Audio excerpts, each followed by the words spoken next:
And a very welcome and good evening, basketball fans. Welcome to the beautiful Yokohama Arena, the state-of-the-art 17,000-seat capacity arena that will be sold out for Game 3, the final decider of the 2025 B.LEAGUE Finals, in which a rematch of only 3 seasons ago between the RYUKYU Golden Kings from Okinawa and the BREX from the Tochigi Prefecture, the city of Utsunomiya.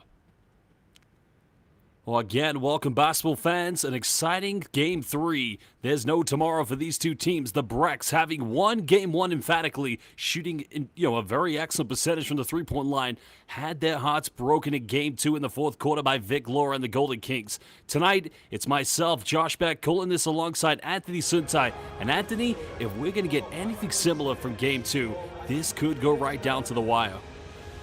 You know, Josh, first and foremost, it's just fitting that we do have a Game 3 here. We extend our B-League season up until the very end because the basketball fans just can't get enough of these two squads. And unfortunately for one of these two teams, as we take a look at that bracket there on how these two squads got here, there will be a champion today. And then unfortunately, these two teams, it's just so hard to be able to finish for second place for one of them. But again, if you could give 2 trophies, we definitely would. But again, just one will be crowned champions today. Now, what's very interesting, when looking at that playoff bracket, you covered more or less the games of the RYUKYU Golden Kings, while I had the fortune of covering UTSUNOMIYA BREX, so we've seen the very best of these two teams. But I think one thing for sure tonight is, if the RYUKYU Golden Kings are going to become the 3rd team in B-League history to win 2 B-League championships, they've got to make sure, number one, they shoot well from the perimeter, but they need to have at least more than 3 players in double figures. And I think more than anything else, they cannot fall behind early. Because what happened was, that's what happened in game number 1, and they weren't able to come back. At least they were not trailing by too much after the first half of play in game number 2, which they eventually won. So just to remind everybody, BREX actually won that first, BREX won the first game 81-68. The Kings came back 87-75 in game number 2. But again, it boils down to just really who can execute here today, because these two squads are so evenly matched, despite the fact that the Golden Kings do not have their main man, Ryuichi Kishimoto. Well, 9th year as a professional, Ryuichi Kishimoto, who's never shot below 30% from the three-point line and was instrumental when they won their first championship against the Chiba Jets in 2023. And there he is, born native in the city of Nago in Okinawa. But Daio Katani knows, as we saw the two previous gentlemen, the man I like to call the Thanos of the B-League, Jack Cooley, who did finish with a double-double, Anthony. But even when they came back and stole the game, he wasn't a part of the last few minutes in the fourth quarter. That's right. That's quite surprising, but it's a good sign for Coach Dai, because at least he knows that despite the fact that his main men aren't on the floor, he can really have a bench to count on. Well, there you see our referees in the corner. Daigo Urashima will be alongside Takaki Kato, both FIBA referees, and you'll probably see them in 2 weeks' time, as will the winner of this game of the 2025 the FIBA Basketball Champions League Asia. And now, fans, live here at the Yokohama Arena, let's enjoy the local entertainment.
Well, now we'll get set to introduce the key players of these two teams, and there she was, the eighth trophy of the B.LEAGUE season. But now we must look at the starting lineups and the superstars of both RYUKYU Golden Kings and then UTSUNOMIYA BREX. Number 4, B.LEAGUE. Number 15, RYUKYU.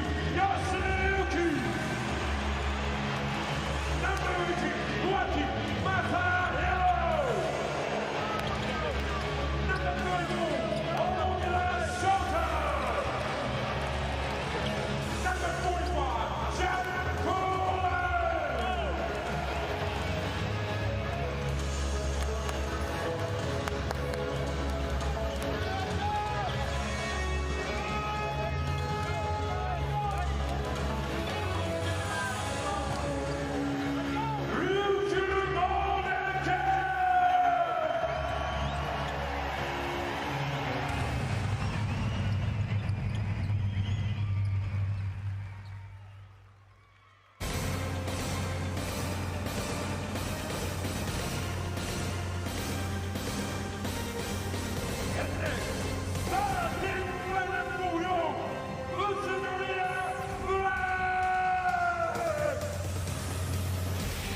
Number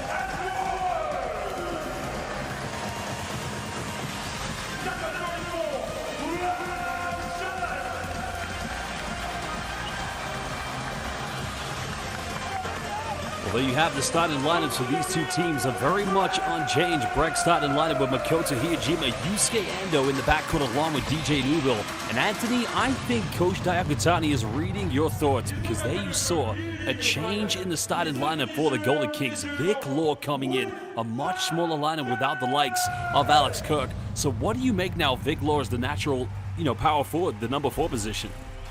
I like that change. You really just have to change things up.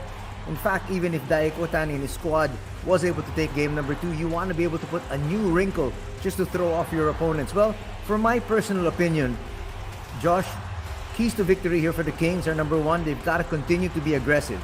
Like Aluma was a force to reckon with in game number 2. He wasn't in game number 1. He needs to continue that here in our third and final game. And at the same time, the bigs need to continue to dominate. Number 2, contain DJ Newville. They were able to get the ball out of Newville's hands late in game number 2, and that's one of the major reasons why they were able to stop the offense here of the BREX. And number 3, the guards need to deliver once again. Remember, Arakawa was big in the fourth quarter for the squad of the Kings, and guys like Tatsuya Ito and Matsuaki need to be able to hit their outside shots to open things up for RYUKYU for them to win the championship here today. Well, we know one thing for sure, the Golden Kings are going to dominate the rebounding. And I just wonder if that is something, not necessarily a must-do here for the BREX, but if they're able to, if so, compete with the Golden Kings on the boards, could that change the outcome? Remember, tonight history will be made. Will it be Okinawa, the third team to win 2 B.LEAGUE championships, or will UTSUNOMIYA BREX finally take over Alvac Tokyo and become the most successful team in the history of B.LEAGUE basketball with 3 championships? No Kishimoto. Welcome everybody. We are live here at the Yokohama Arena. Third and final game. Somebody is winning the championship tonight. And as we take a look at the first possession, Josh, you took the words right out of my mouth. The 3 keys to victory here for BREX. Number 1, they've got to box out the bigs. And so they have to make sure Cooley and Alex Kirk do not dominate the boards on both sides. Secondly, they've got to shackle Vic Law, because right now, as you said, he's in the starting lineup, and let's see how much they can contain him. And finally, they've got to continue to run and utilize Makoto Hiyajima to the hilt. Well, Masahiro Waki now down the middle, had 12 points in game 2, and there's a kick out to Onodera in the corner, beginning things with a bang with a 3 in the corner. Well, a good start for both these squads, running their offenses smoothly. Well, everything is going to be running through DJ Newville. Plus a quiet game from Makoto Hiyajima. And good hands by Cooley as now he looks to run here. Only Masahiro Waki and Matsuwaki with him in transition. Cooley spinning, no foul call, finds Onodera, and that's going to remain possession to the Golden Kings. Onodera was hoping for a foul there. It would have been better served for him to get that ball right back to Jack Cooley because the lane was open for Jack. Well, every game we've seen so far here in the finals has always started very fruitful in the case of the BREX. Golden Kings, do or die for them. As you heard the post-game words, the blue-collar nature of the citizens of Okinawa. Now Waki doesn't take many threes, finds this one. Oh, good hustle, goes out of bounds, and great work by Yusei Ando, giving the possession back to the BREX. And that's what the guards have to do, help out in terms of rebounding once again, because Jack Cooley is a big handful. Well, the Golden Kings arguing that Endo had stepped out of bounds, but the referee now allowing play to continue. He will penetrate, draws an early foul, and that's going to be the first team foul of the game.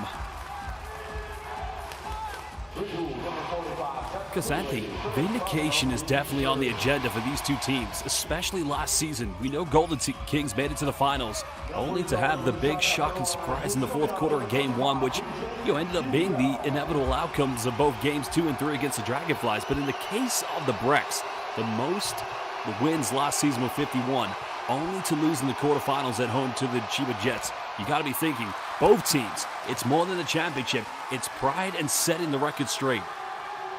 Oh, quite definitely. They don't want to get this far and once again just be the bridesmaid. But when you talk about the BREX, they need to be able to get as much as they possibly can out of Makoto Hiyajima. In game number 1, which of course they won, he only had 5 points. But of course there was a victory. But in that second game wherein they lost, he only had 8 points, and at the same time, he missed 5 free throws, which is so uncharacteristic of him. Let's go back to the opening game day weekend. Golden Kings starting off against a very tough challenge in the San Antonio Phoenix as now they turn it over, while the BREX starting off at the Lala Tokyo Bay Arena against Yuki Tokashi and Yuta Watanabe and the Chiba Jets, I should say. But well, here is where the absence of Ryuichi Kishimoto has hurt this team, but still they've made it to the finals, and you got to think now that can't be an excuse anymore here for the Golden Kings. Well, Edwards going in, good defense by Cooley. RYUKYU looking to retake the lead with Vic Law. Of course, only 2 points in Game 2 in the first half, 17 big ones in the second half, most of them coming in the fourth quarter. And now the post entry. 6 final seconds are on the shot clock. Cooley's got to make something happen here. Finds a bit of separation, can't get it. But in the end, the BREX just failing to take control of the rock. But you like exactly what Gavin Edwards did there. He made sure that when Big Cooley got that ball, he was way out of his comfort zone. He was so far away from the shaded area. So you've got to do that early work so that your defense is able to really hold up. We just wonder, coming into this game, has the mental side affected UTSUNOMIYA, especially after losing Game 2? Now Cooley almost turns it over. Onodera made the opening 3, and he makes another one. Golden Kings now 2 out of 3 from downtown. Well, we talked about the fact that the guards have to come to play, and right now a big shot here from Onodera, that will really greatly help their cause. Well, Hiyajima heavily defended. Looks to go baseline, but he steps out of bounds. Well, Onodera really coming into this game very much focused. Had his struggles in both games 1 and 2, but Anthony, I've got to tell you, especially in the Chiba Jet series in the semis last summer, in the playoffs, he is a confidence player, 3 and D, and when he makes his three-point shots, he becomes a different caliber of a player. Oh, that's very true. But again, that really just breeds with confidence. So at least if you know that your offense is humming, then it works out on both ends of the floor. Well, making his first start here in the finals. Another kick out. Matsuwaki having to save this one. The Golden Kings able to recover. Very exciting matchup, but only 6 seconds now here for Vic Law. Draws a foul against DJ Newville. And that's going to be the first team foul against the BREX here in the first. Well, the Kings got bailed out there. The shot clock was down to 2, and it didn't look like Vic Law was ready to take that shot. Because he made that monumental move in the fourth quarter against DJ Newbill. The hesitation went baseline and threw it down, but Newbill's probably the best defensive matchup against Vic Law here for the BREX.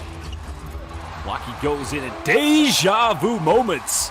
I'm not sure if it was Waki in game 2 or if it was Matsuwaki, but one thing we know, Anthony, the blocker is the same player, Grant Jarrett. Oh, that's for sure. He's playing safety back there. And you forget that he's a very tall individual.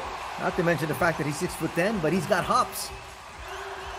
Well, Seiji Ikaruga checking into the game also was a part of the BREX the last time they won a championship against Golden Kings in 2022. Well, history repeated itself. Well, it's a very sloppy, unforced turnover. And now BREX want to run. Hyojima penetrates, can't finish. BREX trying to contain the offensive board. Yeah, he has to complete that one. That was a fairly easy shot for somebody like him. Well, a bit of a defensive mismatch here, and Vic Law's got to take control of this, but he pulls up for a tough 3. But a foul has been called, and Anthony, I think that is the 4th time we've seen that here in the finals. 3 of them indeed have come from the BREX. They have got to prevent fouling on a 3-point shot. Yes, you want to challenge, but you can't get into their airspace. You have to be able to make sure that the shooter has enough space to land. And that was very close to becoming a 4-point play opportunity. But nonetheless, still 3 shots here now being given to Vic Law. This Vic Law, one of the more complicated players to try to block because he has such a high release. I mean, the only thing you can do is, try to come out and hedge quickly to prevent him giving himself any time or space. But a very unnecessary foul given away. And as you mentioned, this is not the first time it's happened in the series. And so definitely, Coach Zico cannot be happy with the kind of defense that they have outside that arc. Well, Vic Law briefly did play in the NBA with the Orlando Magic after playing at Northwestern, originally from Chicago, probably born in 1995, just on the return of the greatest player of all time to the Bulls. But he started in the B.LEAGUE with the Chiba Jets when they had a monumental regular season in 2022-23. And after losing to the Golden Kings in the finals, well, he thought if he can't beat them, join them. Only problem for him was last season they made it to the finals, and they ended up losing to the Dragonflies. Well, he said, at least I was in the finals once again. But maybe just this time he might be able to get it as he gives his squad now a 5-point advantage with those 3 free throws. 5-point lead, as you mentioned. Grant Jarrett sensing the mismatch against Vic Law. Good defense coming in and stripping the ball away. And now the Golden Kings looking to run in transition. Well, spinning around, going in for a one-legged floater, can't finish. And that's much better defense.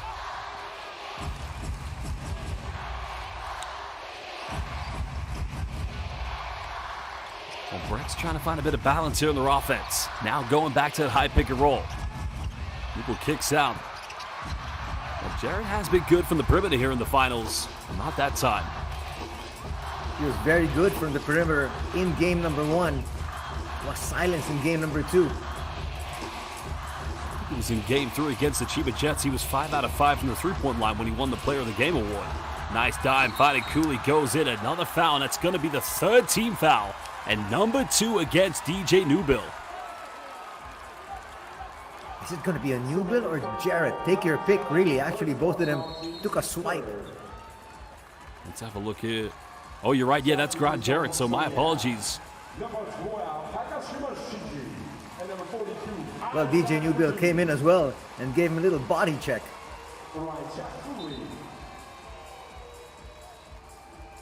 Well, if you were with us in game 1, a sub coming is Isaac Fotu, probably just to help out on the defensive end here for UTSUNOMIYA BREX.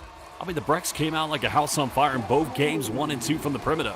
Shinji Takashima also subbing in another 3-and-D option here for head coach Zico Coronel, but I don't think we're used to seeing Golden Kings come out this strong here in the finals, Anthony. That's true. The first half has not been kind to them if you really look at it. But now this has been their strongest first quarter of the final series. Well, Cooley chanced down to make it a 7-point lead. He was able to convert the free throw. So little bit of a halfway to go drought here in the first quarter.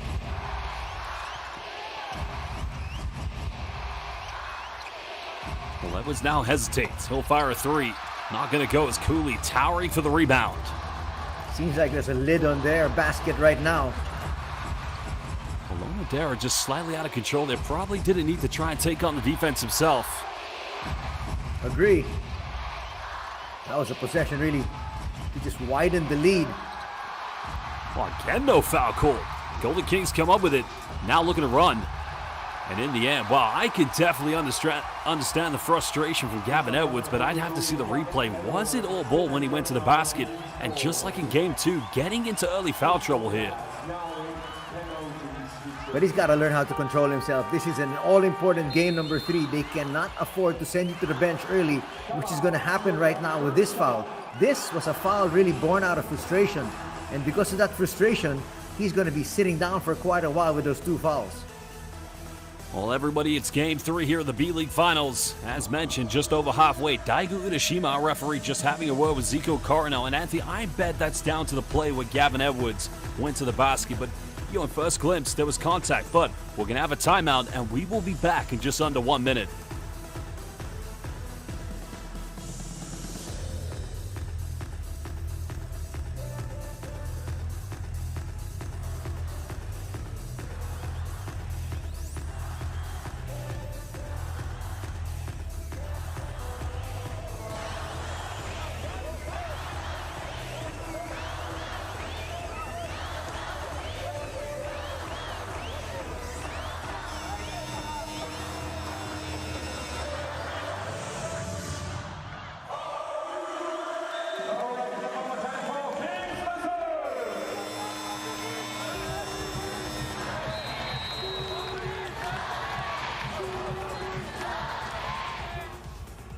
While Zico Coronel calling the timeout, so far his team trailing by 7 points and already 2 fouls for one of his star centers, the 37-year young veteran Gavin Edwards.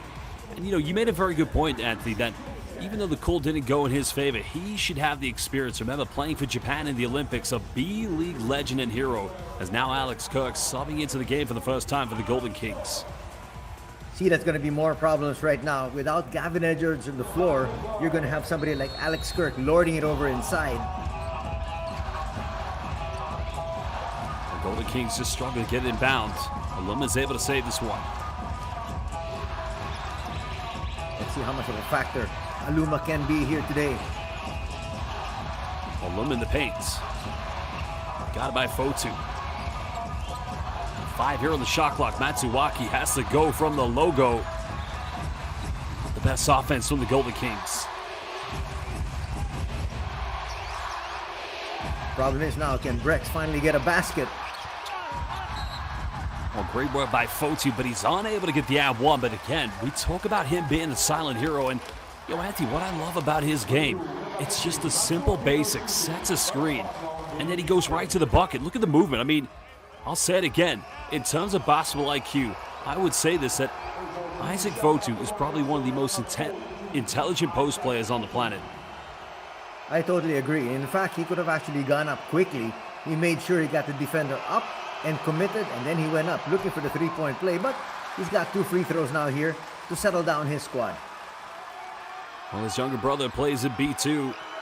His father, Manu, once a magnificent professional rugby player. Isaac Fotu, born in the city of York, in what is arguably one of the greatest countries in the world, United Kingdom, but spent his early years growing up in New Zealand. Has been a factor for the national team ever since 2014. Now, here's interesting.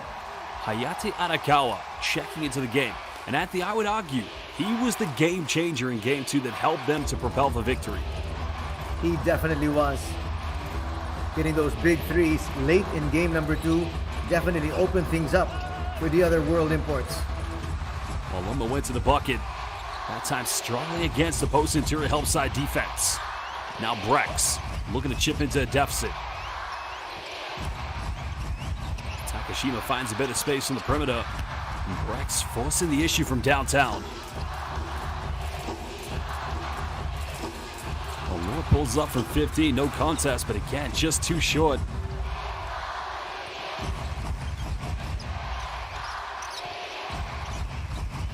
definitely see the defense on both ends of the floor. That day's rest yesterday. Definitely. Now Newbill goes himself. Counted. He's going to the free throw line. And if they are going to win their third championship, DJ, he's got to get between 20 and 30, but that would just be another day at the office for Newbill. That's for certain, but that's why, again, the keys to victory here for the Kings. Number 2 is you got to contain DJ Newbill. Get the ball out of his hands. Make sure you get beaten by somebody else, but not him. Because when the ball is in his hands, things like this can definitely happen. Well, now this becomes a 4-0 run for the BREX. Slowly but surely just building back into the game. Alex Cook, B.LEAGUE veteran. Well, he's an exciting talent for the future, and we've seen him really ball out here in the playoffs, especially in the Chiba Jets series, but he's had some magnificent performances, especially in Game 1 here in the finals at Tsuyogawa. As Newbill unable to finish the three-point play. Free throw is going to be very critical once again for both these squads. Well, great defense by Fotu, just luring the trap in to take the charge, and Aluma infuriated with the decision. Well, they can challenge it if they really feel that strongly about it. Talking about the coaching staff, that happened right in front of Dayo Kitani. Oh, that's a good call. And I tell you why that's a good call. Heads up, no contact into it. The contact goes into Isaac Fotu, and that's taking one for the team. So both squads now in the penalty for the final 3 minutes. Newbill can tie things up. Still struggling from the perimeter as Vic Lord towering for the board.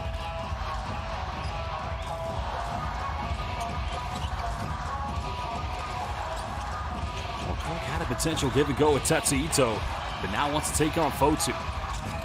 Tough turnaround count finish. Aluma towers in, gets another rebound, goes in, and finally finishes. And could second chance points be the difference? Oh, definitely. That's really the name of their game with Cooley and with Kirk. But right now with Aluma also joining in for the offensive rebounds, that could be critical. Well, 5 points still the difference. Newbill tries another three. And again, just not dropping tonight. Not a good sign for the BREX. Very low scoring affair we have here in game number 3. Nice give and go this time. Finds him. And I wonder if Alex Cook may have heard what I just said there, but Ito finishes the layup.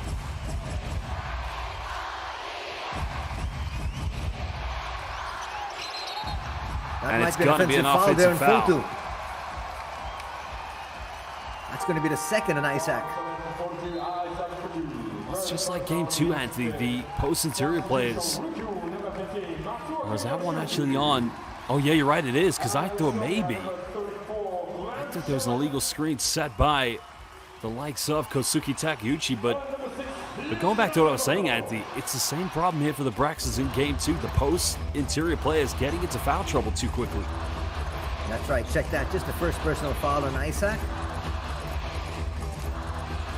But still, it's possession Golden Kings now. Well, Golden Kings could go to a double-digit lead. Looks like they identify inside the paint is causing problems to the BREX. Matsuwaki.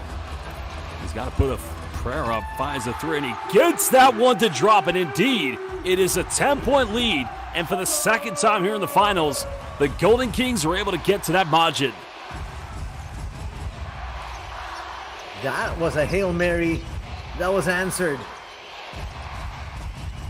Well, just over a minute to go is Isaac Fotu, and again responding, and I'll say this time and time, and I've told him many times, you've got to shoot more threes. He has a good form, but he doesn't take enough in my mind.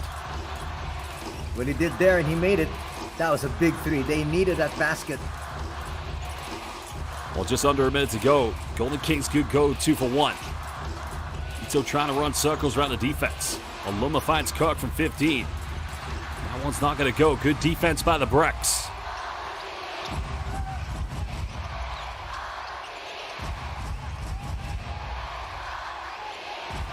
Let's see if they can get Makoto going here. Well, now again, they go under the screen. He'll fire a three. think the BREX are going to struggle if they're not going to make threes. They've got to be able to fight for more second chances.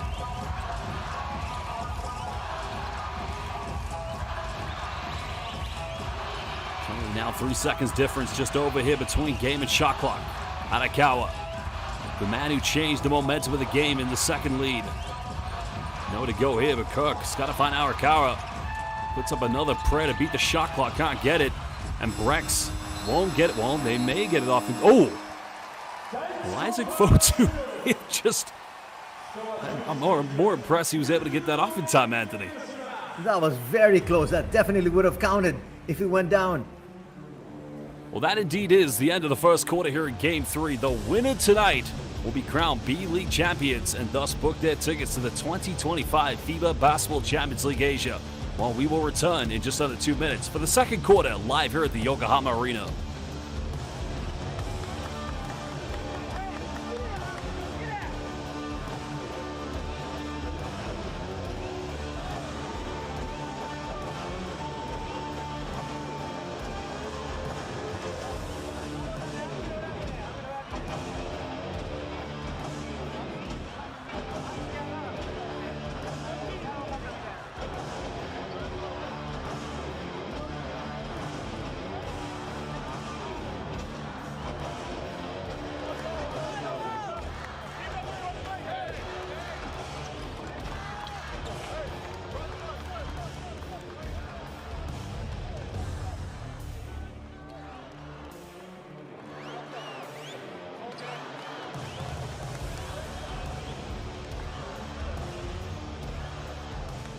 Well, again, hello and welcome back, everybody, live here at the Yokohama Arena for Game 3, the final decider of the 2025 B.LEAGUE Finals.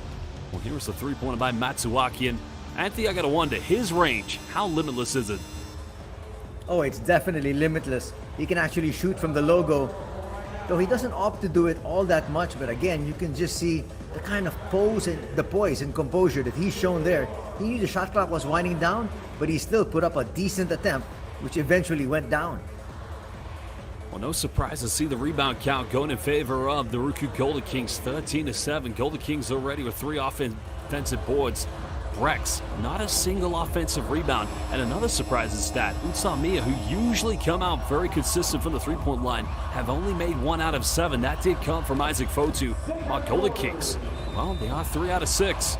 And that's an area we wouldn't have expected them to be leading here in Game 3 so early on.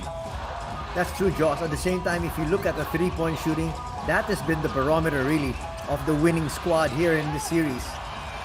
A mistake there from Ito, but again, you could see the winner of game number 1, BREX, shot so much better from 3 in game number 1, which they eventually won. And same thing happened for the Kings in game number 2, better three-point shooting percentage. Well, the BREX, I believe, made 16 three-pointers in Game 1. The most ever three-pointers made in a B.LEAGUE Finals game was UTSUNOMIYA against RYUKYU Golden Kings back in 2022, when they converted 21 that one game, of course. But tonight, if they are going to win, they're going to have to definitely turn that stat around. They need to shoot better from the three-point line. Jared now working against Aluma. Puts up a prayer, can't get it, and that's going to be a 24-second violation. That was fantastic individual defense there from Aluma. Stopping the initial 3 attempt, and then when it was put on the floor here by Grant Jarrett, he stayed in step with him and was even close to coming up with a block shot. Already 9 turnovers here in the first half between these two teams. That was turnover number 4 for the BREX. Ito again. That's consecutive turnovers. He's got to calm things down. He's supposed to be there for his veteran leadership, but he hasn't really helped them out here in this series. And he comes up with a very poor foul. Makoto was going nowhere there, Josh. Yeah, I just can't understand. I think that's probably a knee-jerk reaction, but go back to last season, the magnificent campaign that the Nagoya Diamond Dolphins had, and he was such a crucial component of that team. They were 1 quarter away from winning in Game 3 against the Dragonflies, but only unfortunately for them to lose. But as you said, Anthony, experience should pay dividends here, especially in the final game of the series. And that's why right now Shogo Taira is in the ball game here for Dai Okitani. Okitani can take no chances whatsoever. Well, BREX wanted the basket interference, and Aluma's going to go coast to coast, and he misses. Oh, no, he made it. thought that one came out, but It was tapped out by the opponent, so that definitely counts. But look at that individual defense, and then he finishes it, Josh, on the other hand, with that layup. well, that play just happened so quickly. I thought that the ball had bounced in the back of the rim. As now Jarrett converting the second three-pointer. Now I wonder, has a foul been called against? Who's the foul being called against? Is it called against Fotu or is it called against Golden Kings? Let's find out from the officials, because they did blow their whistle. But that three will definitely count. Ooh, Fotu just ran into his man. That's going to be foul number 2. I think that time, you know, it's what you'd expect from Isaac Fotu. He always goes in for second chances, and I think that time it was just a very intelligent play by Kevaluma just to lure him into, push him down. But, well, now they take Fotu out, who's got 2, and they bring back in Gavin Edwards, who also has 2. So they don't want this to be a deja vu scenario. They've got to remain out of foul trouble. Well, that's a decision that Coach Zico has gone with. Vic Law will be checking in now, because that's what Dayo Kitani wants. But again, Aluma has helped out immensely here for his squad.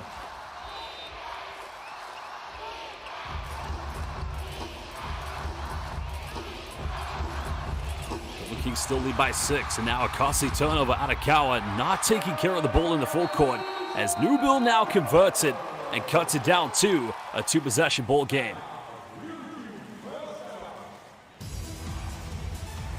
Well, we're going to have a little timeout here. Dayo Kitani wants to talk it over. We will be back in just under 1 minute.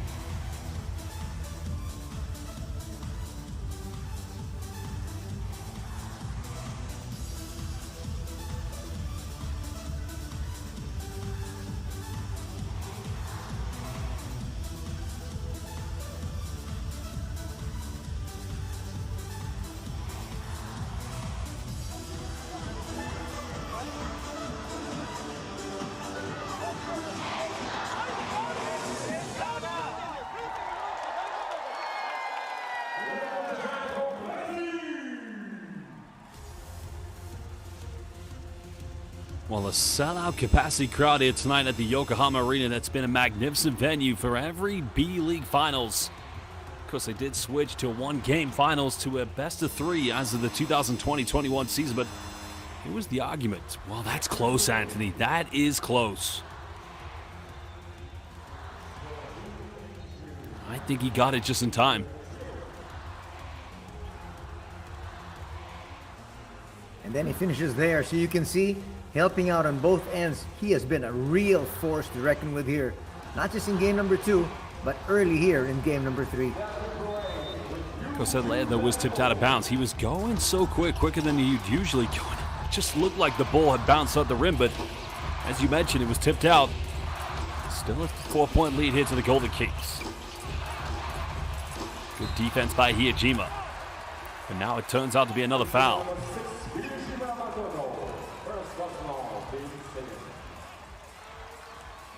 First personal foul on Makoto, but again, at the same time, especially when he's passing that ball out, you don't need to commit a foul.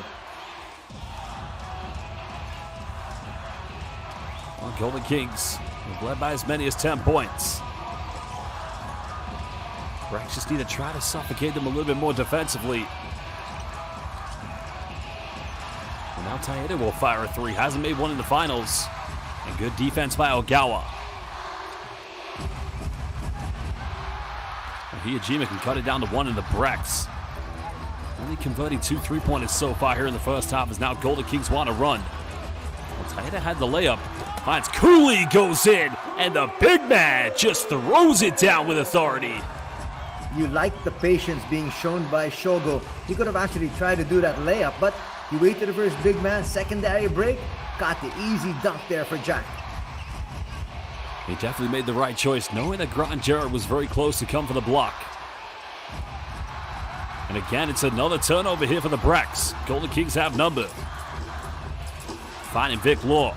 Law pump fakes, bit of contact, but he's unable to convert the 3-point play. But he will go to the free throw line. Ogawa getting called for the foul. But again, a very wise play by Shogo Taira. Not forcing up the three. He was actually open once again, but he looked for the better shot, which was Vic Law inside.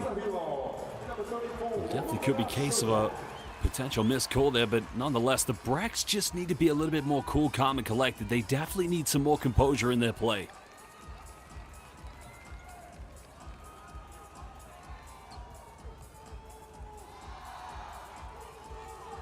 Well, Vic Law currently at the free throw line stands at 201 centimeters. That's roughly about 6'7".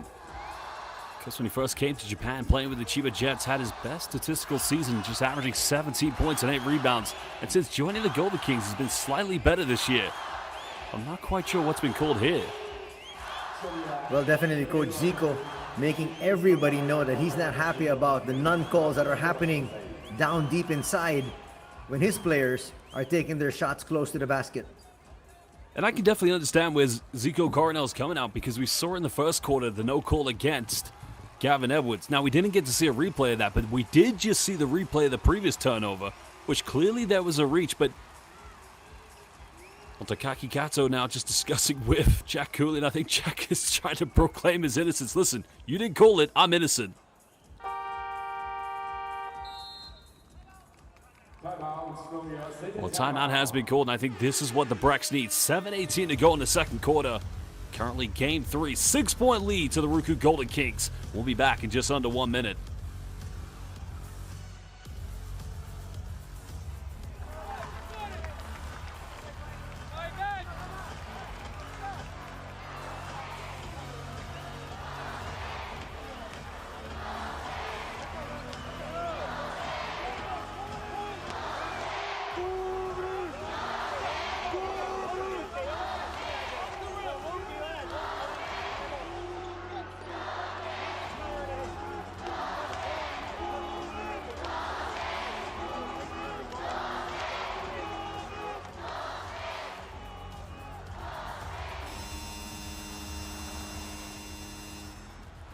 Well, they just saw the portrait of a magnificent human being, the man who was the original head coach this season, last season's assistant coach under Sassonorio. And of course, our thoughts and prayers go to the late, great Kevin Bracewell, who unfortunately did pass away this year. Very unfortunate circumstances, but if there's anything his team have done since the tragic events, they played in spirit and in memory, and of course through his legacy. And as I've already said, Anthony, if you talk to anybody that knew Coach Kevin Bracewell, whether it's in Europe, New Zealand, or in the NBL, they would always say a great player, but an even greater human being. And that's why his team has been playing so inspired, especially in game number 1, which they won. And they also played very good and solidly in the first 3 quarters of play of game number 2. But in the 4th, they really just collapsed.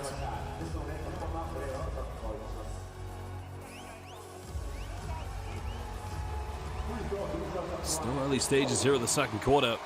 BREX have already committed 3 team fouls, but now Vic Law can extend their lead back to 8 if he converts these free throws.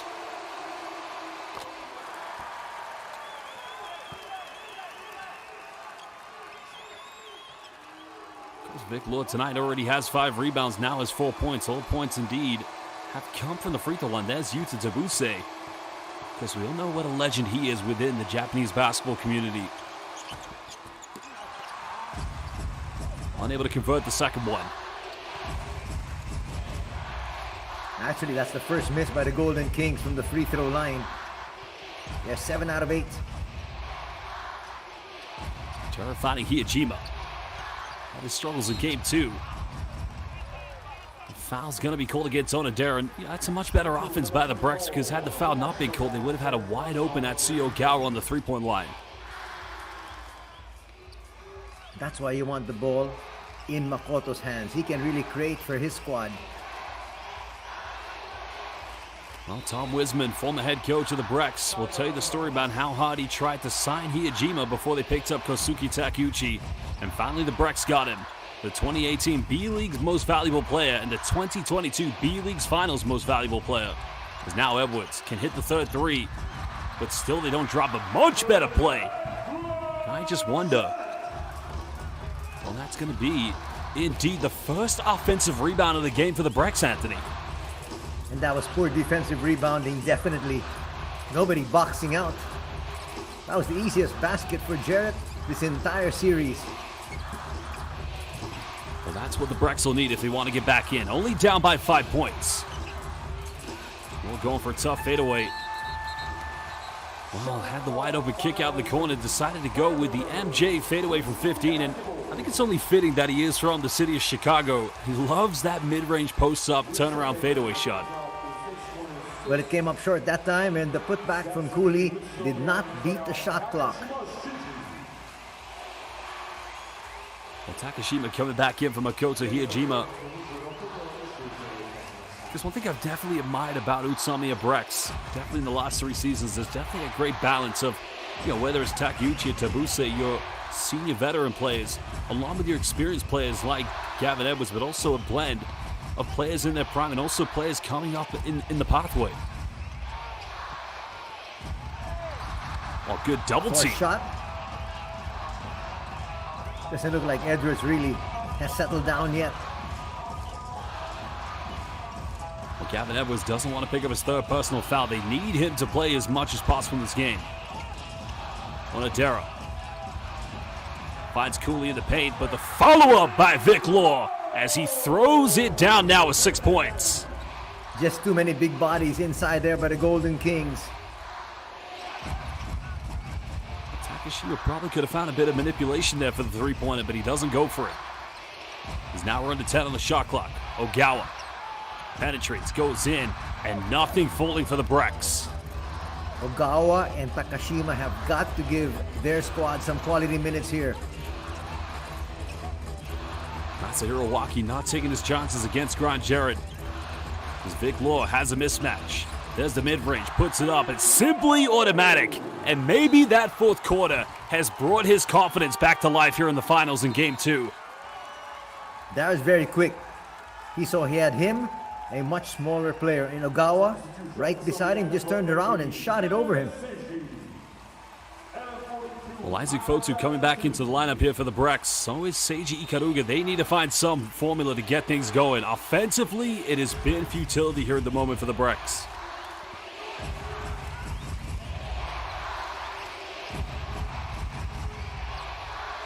Well, here's the problem taking DJ Newbill out, Anthony. You don't really have a primary point guard on the floor. No Atsuyo. Oh, no, excuse me. Newbill is in. Now he attacks, goes in. Good defense, but an even better follow-up by Isaac Fotu. You can see them just crashing the boards with abandon, trying to do the same thing that Kirk and Cooley are doing to them. So they say, well, tit for tat. Second offensive rebound here for the BREX. Timeout called, 4:47 left. We'll be back in just under 1 minute. B.LEAGUE Finals live here at the Yokohama Arena.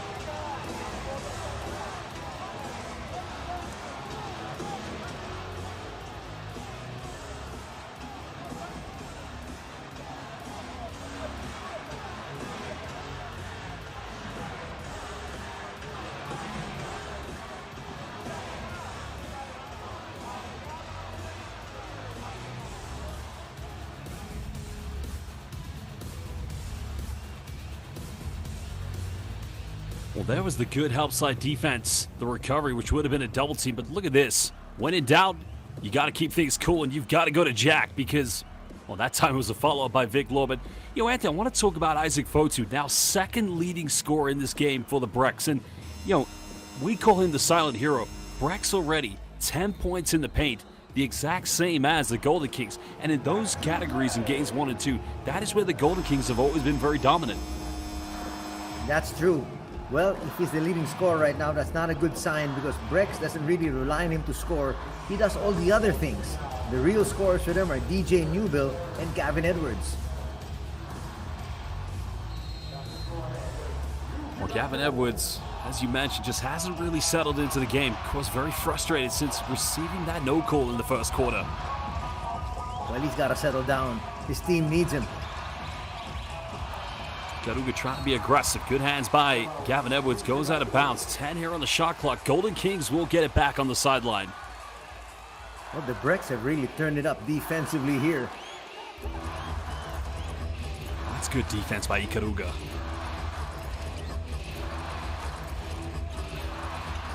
Milwaukee goes in, avoids the block, and he's got to be one of the best at slashing at the bucket. Not to mention finishing close to the hoop. Well, he gives you the nostalgia feelings of one Lin Chichie of Chinese Taipei in the FIBA Asia Cup. Takashima way off the mark. But Fotu getting the second chance. 5 here on the shot clock. Foto has really kept him in this ball game. And Nubil now hitting the third three of the game here for the BREX. That is crucial. And that was all because of the offensive rebound once again of Isaac. Well, with that three, he already was the leading scorer, but now he, that's me thinking he's having a rough game and already double figures here in the first half, but it's going to be another trip to the charity stripe here for the Golden Kings. And that might be a foul here in Newville.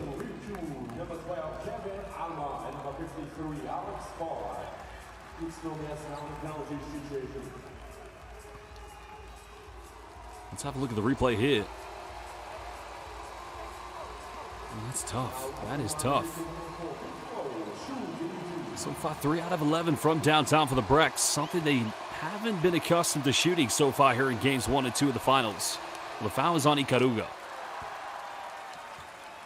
Well, that saves Newville from a personal. But the thing is, UTSUNOMIYA is now in the penalty once again. With a lot of time still to be played, 3:49. Also, if you compare this game to games 1 and 2, both teams, the teams that lost in games 1 and 2 shot very poorly from the free throw line. So far, both teams only missing 1 free throw tonight. We'll make it now 2 here for the Golden Kings. But Lord getting his own rebound. Lord elevates, mid-range is up, and I'm telling you, Anthony, Viclor has brought his A game tonight. Yes, and he's got a reverse three-point play there. Joint leading scorer in the game along with DJ Nuba at 11 points. Garuga thought about going for the three-pointer. And that's going to be the 13th foul against Golden Kings. It's on Shota Onodera.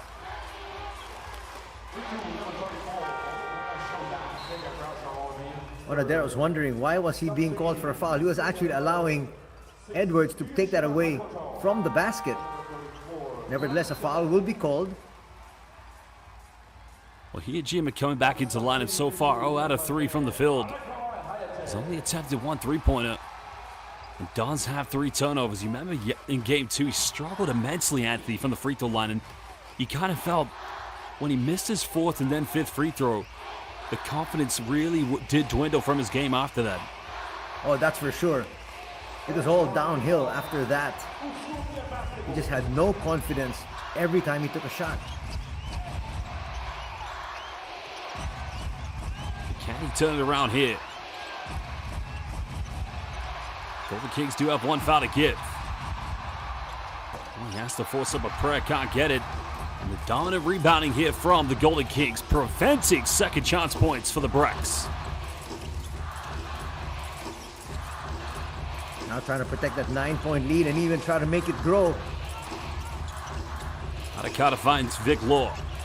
His best first half so here in the finals. Good hands by Hijima as Nubil comes up with it. Nubil goes in and he misses the layup with the Euro step.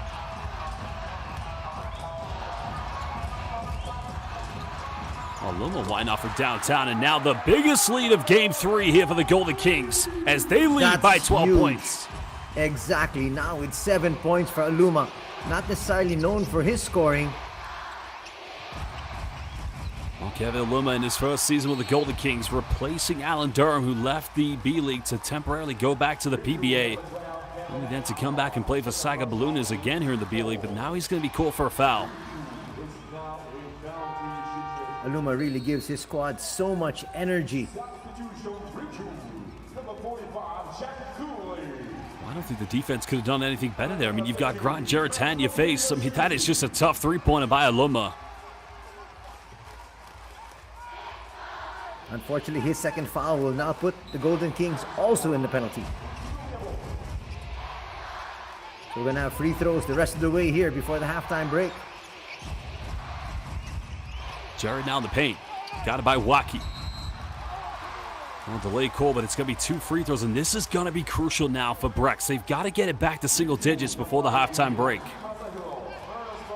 But so far, the BREX have been shooting 80% from the line, 4 out of 5. 2 more coming up here, courtesy of Jarrett. Well, Grant Jarrett, of course, did join the BREX after they won that championship against Golden Kings for the 22-23 season. Quite a disappointing season for them, because Coach Anzai did leave the club after winning the championship, as now he misses the second free throw tonight here for UTSUNOMIYA.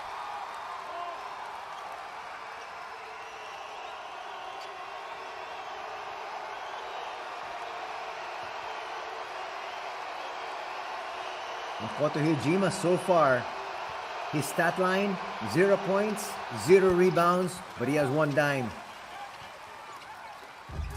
Well, definitely a player they want to get into the mix. Jarrett now cuts it down to 11. BREX trying to put on some full court pressure. Well, BREX calling for a double dribble there, and in the end, Arakawa, another turnover in the backcourt. And I think Dio Katani's got a cool timeout because, as you can see, BREX have indeed been a thorn in the side of the Golden Kings, especially when picking up in this simple man-to-man defense, Anthony. Oh, quite definitely. That's the second live turnover here, and the second layup given off a steal off Arakawa. Well, fans, the timeout has been called. Second quarter play here in the B.LEAGUE Finals Game 3. The winner tonight will lift up the championship, and we'll be back in just under 1 minute.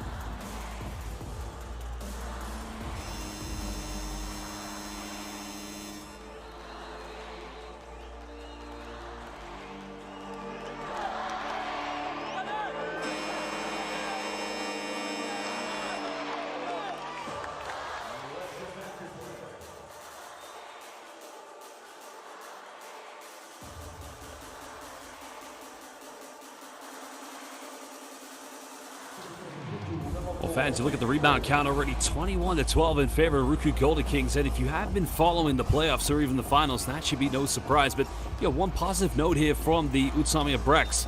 2 of those offensive rebounds ended up being second chance points. That's something that they can try to get a little bit more of. They can definitely find a way back in this one.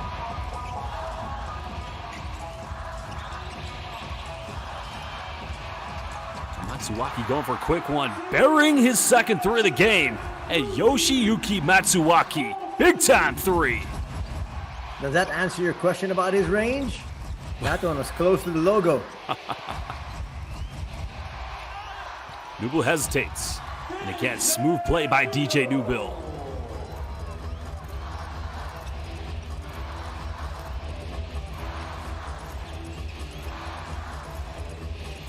It's simply inconceivable that for them to win tonight, Nubil's got to be the top scorer for them.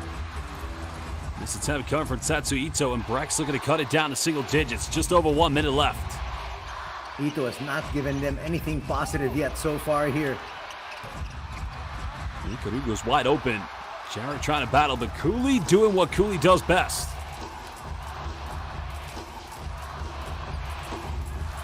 Well, the benefit of this possession and the potential 2-for-1 is on the table here if they play the cards correctly, the RYUKYU Golden Kings.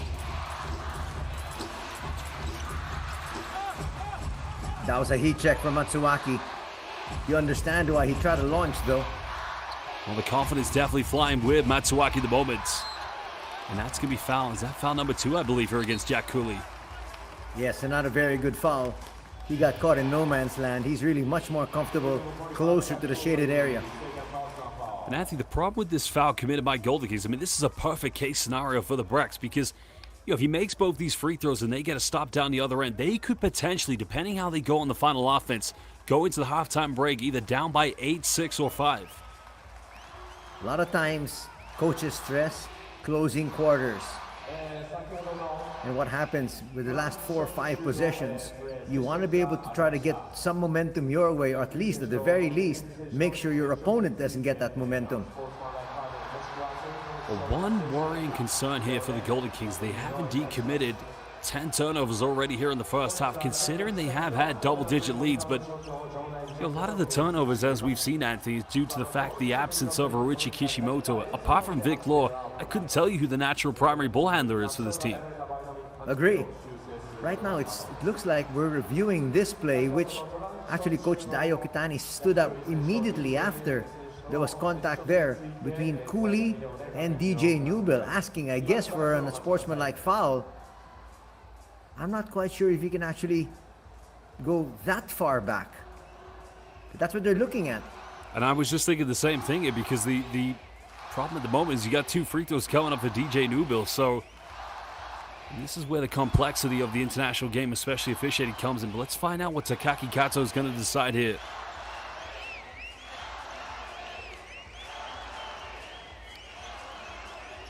Because one thing I'll be very definitive about, what DJ Newbill did there was a very unnecessary action. There was no need to do that whatsoever.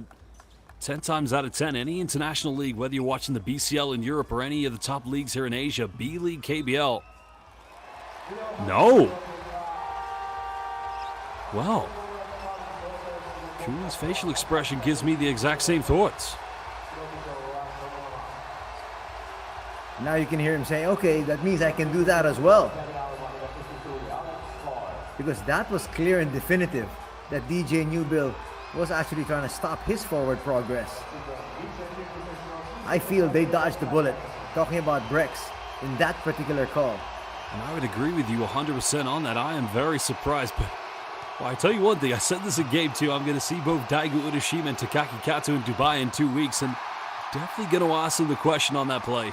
But, not to question their integrity, of course, they're fantastic referees, but maybe I need a little bit more of an education on officiating. That's correct, just to get clarification on why they made that call. It's a big shout out to our 3 referees. They've done a magnificent job in all games so far.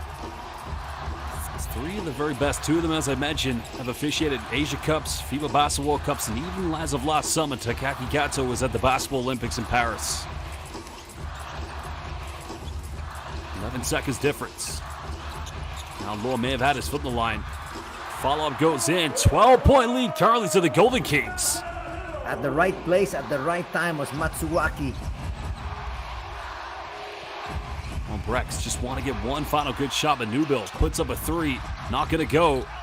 And Golden Kings will go into the halftime break with a 12-point lead. And Anthony, this is something we haven't seen in the B.LEAGUE Finals. But the question remains, will the Golden Kings be able to maintain the emotion and energy, or will we see a different BREX team in the second half? Well, we'll get the answer to that in just a little bit, but going into the half, it seemed like BREX was trying to get the momentum their way, but because of that big stop there from the Golden Kings, you'll have to say momentum still with RYUKYU here. Well, we're live here at the Yokohama Arena, second half of the B.LEAGUE Finals of 2025 coming up in just under 15 minutes. Basketball fans watching live on B.LEAGUE International, go get a drink, go get something to eat, but don't go anywhere too long, because history will be made at the end of this game. Will BREX win their 3rd championship, the most ever in B.LEAGUE history, or will Golden Kings become the 3rd team alongside both the BREX and Alvak Tokyo to win 2 B.LEAGUE championships? We'll be back very shortly.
ょうか Pressing, you're gonna start 出ましょうか randomly.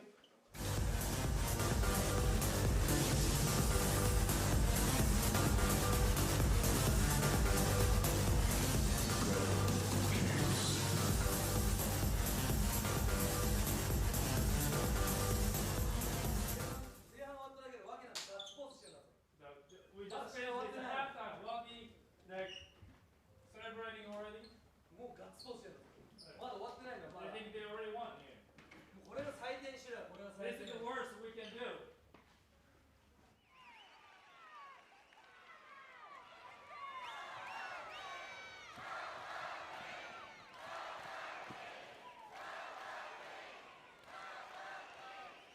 And then take away, BLEAGUE!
Well, hello and welcome back to all the international basketball fans tuning in to the 2025 B.LEAGUE Finals Game 3. The winner tonight will make history and become the champion of Season 8. Well, Finals 8, I should say, after the 2019-20 season. Postseason was canceled.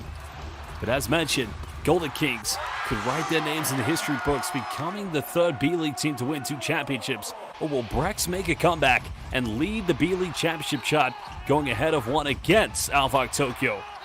Well, Josh Bett alongside Anthony Suntai bringing this action to you. And Anthony, I got to tell you, the day's rest looks like it's been very good for the Golden Kings.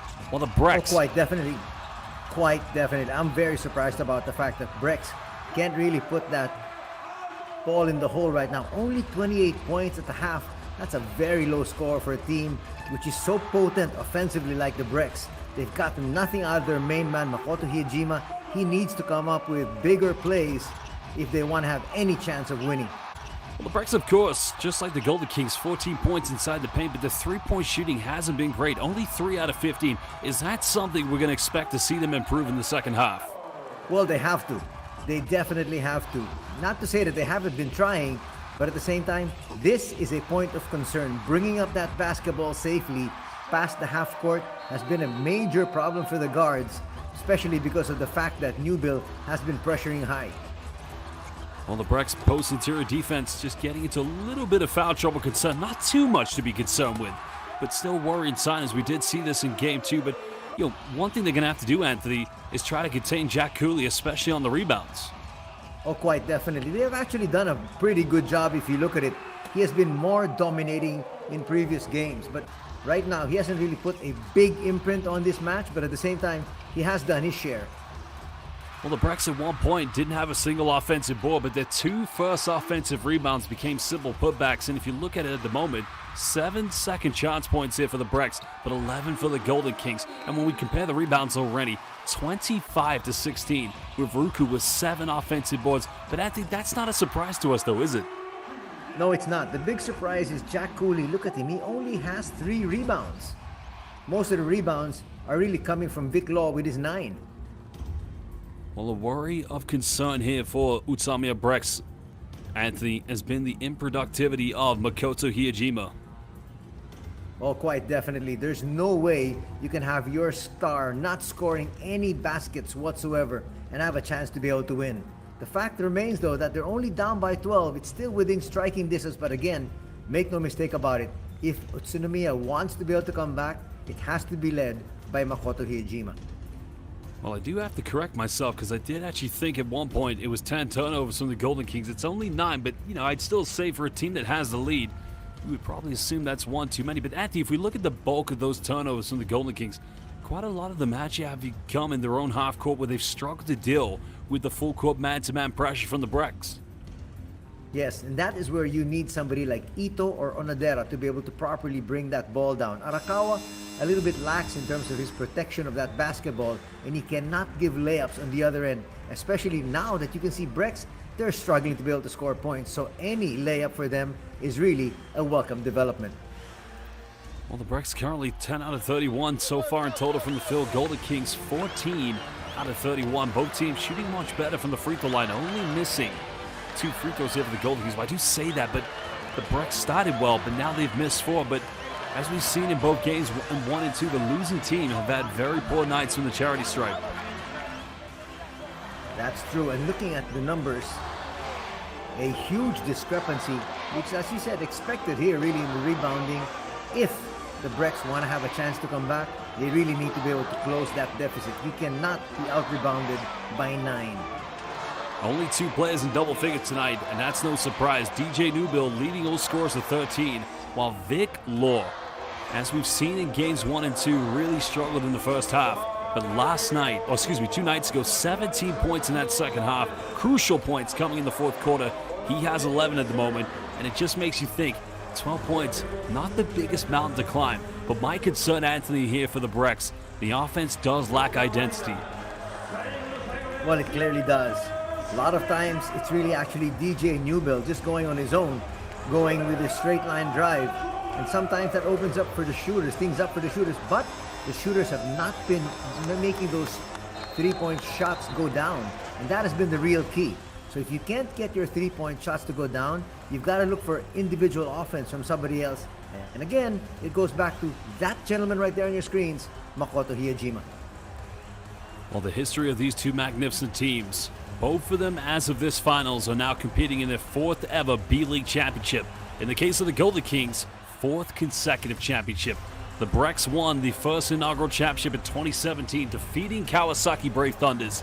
And the last time they won was against the RYUKYU Golden Kings in 2022, when they had the likes of Chase Beeler and Kai Tebs. But both teams, Anthony, they've done a great job of keeping and retaining their main core players that's led to them here in the 2025 B.LEAGUE Finals. And that has been key, definitely, because you want to have that same fluidity, you want to have that chemistry, and if you have a bunch of guys that have been together for quite a while, it will really show, especially during crunch time. Well, the BREX getting first possession. Whatever concludes in this play, can they build something from it? Jared trying to ISO here against Vic Law, but just way too short as Golden Kings come up with it.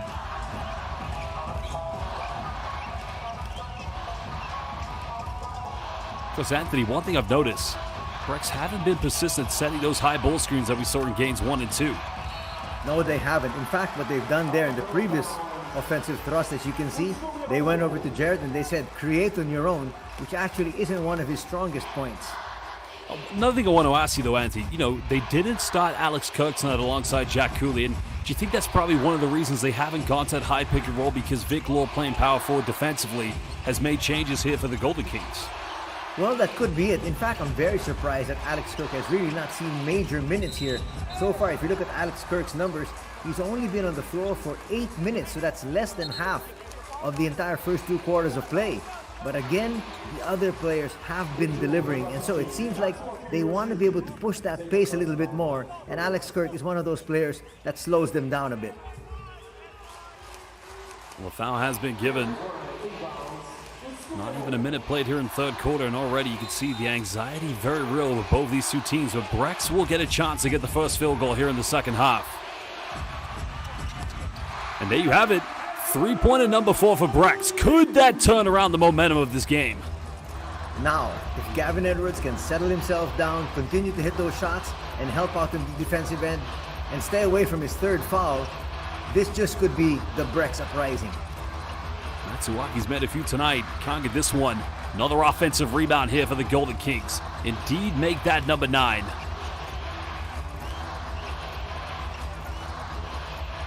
Possibly another second chance points, but not that time. Edwards there with a big rebound. BREX wanted to take it possession by possession. Hiyajima penetrates, but he's unable to get the ad one. And Anthony, he's got to be able to finish that one. Well, at the very least, Josh, he's got to make these 2 free throws coming up. He cannot miss 5 like what he did yesterday. Or check that, on Sunday. Well, it was quite a disaster for Makoto Hiyajima. Naturally one of Japan's starting shooting guards, and you'll quite often more not see him play alongside Yuki Kawamura and maybe Rui Hachimura if they do play. But there you see it, Anthony, already missing the free throw. So he's still scoreless. What has happened? This guy shoots 85% from the free throw line. Second one good for Hiyajima.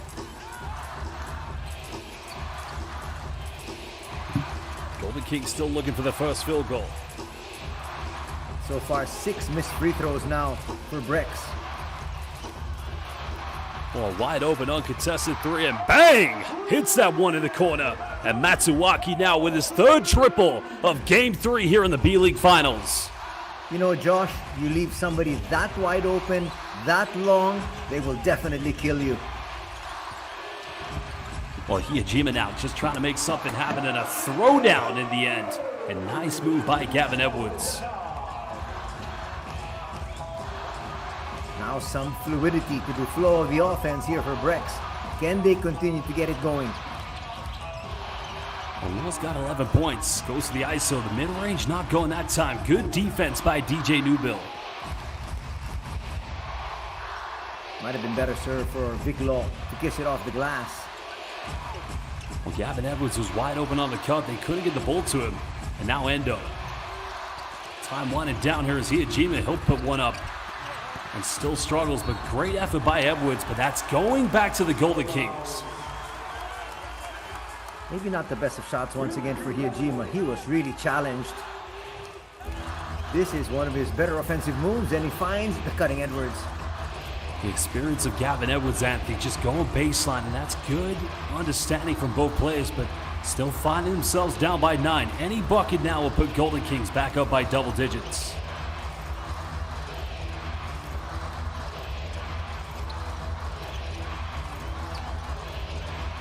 Trying to find Cooley, good hands.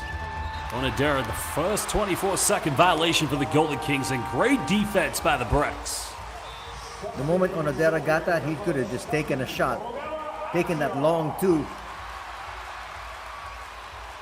You remember that shot of Matsuaki a while ago when he just put it up and hoped for the best. Onodera should have done the same thing. Letsuyo Ogawa coming back into the game, just needing some composure here in the backcourt. Somebody to lead the brigade.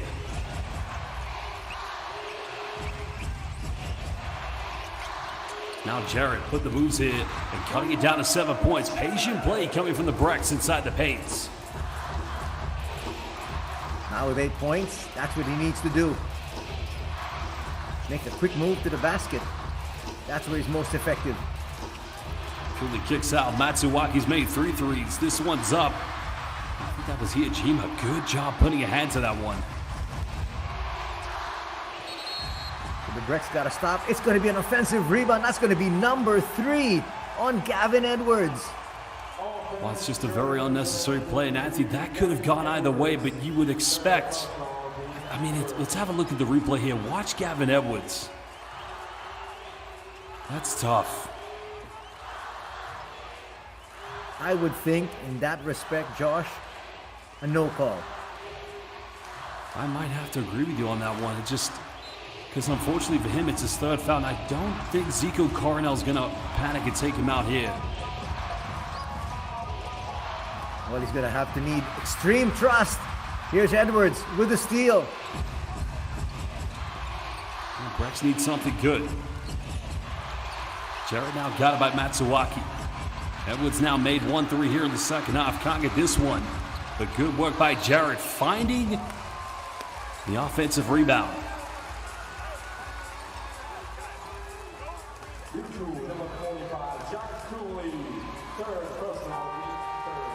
Ooh, that's going to be the 3rd on Jack Cooley now, so he might be having to hit the bench. Again, just both teams, crucial plays. 5:43 to go, and as we've seen so far in games 1 and 2, when Cooley goes to the bench, the offense has struggled, but tonight they've been good. We'll see how they survive without him, so Kirk is back in the lineup. So Kirk will be that man in the middle as far as they're concerned, trying to gobble up those boards. And here's Edwards scoring once again. 7 points tonight. A timeout is going to be called by Dio Katani. Huge turnaround. They trail by 12 at the beginning of the second half and only find themselves within 5. We'll be back in under 60 seconds.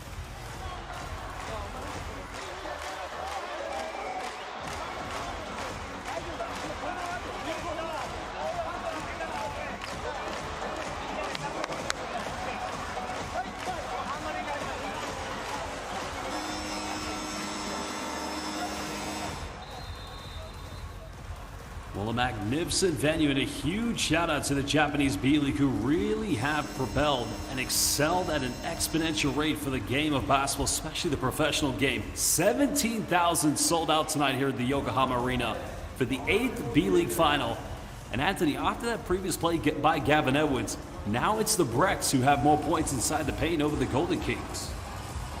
which is actually quite surprising. Well, they found some success there. Let's see if they continue to do that, especially now without Jack Cooley. Well, Kirk and Gavin Edwards, very good friends. Of course, off the court, on the court, fierce rivals when they both played at Chiba Jets and Alvak Tokyo. But now different uniforms here in the 2025 B.LEAGUE Finals. Those two individuals, two of the many naturalized players of Japan. Well, Luma back into the lineup. Law's got to make something happen quickly. Law goes in with a floater, and he misses with a wide open look. Now the momentum clearly on the side of the BREX. Can they continue to get it going? Can these youngsters like Ogawa continue to help them out? Well, great save by Grant Jarrett, and now it's only a three-point ball game. The BREX, as you said, Anthony, have flipped the script here in the third quarter. Yes, they have, and they're continuing to go inside. We like the change being made here by Coach Zico. Our three-point shots aren't going down. Let's go in. Well, 4:34 to go. The only field goal Golden Kings have here in the third is that one three-pointer from Yoshiyuki Matsuuki, as now Tetsuya Ito comes to the game. But BREX leading the third quarter 12-3. Well, only 3 points being scored here. That's tremendous defense, and at the same time, also missing some chippies inside are the Golden Kings. Well, probably not a good idea to bring him back in the third quarter. You don't want Cooley picking up that fourth foul. Now Law. Quite a few steps, and again another missed layup. Why not use glass that time? Talking about Ito. Three-pointer no good. BREX come up with a 50-50. Mueller kicks out, finds Grant Jarrett. Final seconds here on the shot clock for DJ Newville. And a foul's going to be called. Final team foul against Golden Kings of 4:06. Not a good foul by Ito. As you said, the shot clock was winding down, forcing him into a tough shot. Don't reach in. You just bailed them out. Now they got a brand new 14. Plus the fact that you're in the penalty. Well, the belief has definitely come from the fans who've made the long journey from the Tochigi Prefecture in the city of UTSUNOMIYA. But can they do it? Can they make history, become the greatest team in the history of the B-League? Jarrett going for a tough turnaround, and he cuts it down to a one-point ball game. That was terrific defense. Just better offense there. And Jarrett has caught fire here in quarter number 3.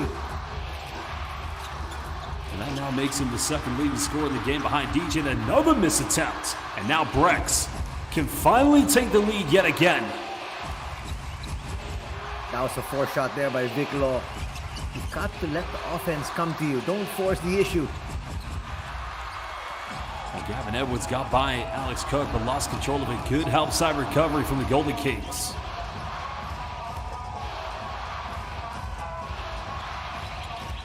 It's now Cook catching it way out of the double block. The foul is going to be called. That's only the 13th foul. I don't think that's the worst foul by Takashima, to be honest. No, that's a good foul. Because if Aluma got the ball there, that would have been an easy 2 points. And especially now that you can see just struggling with 3 points so far here in this period, you don't want them to get an easy basket. I love that foul.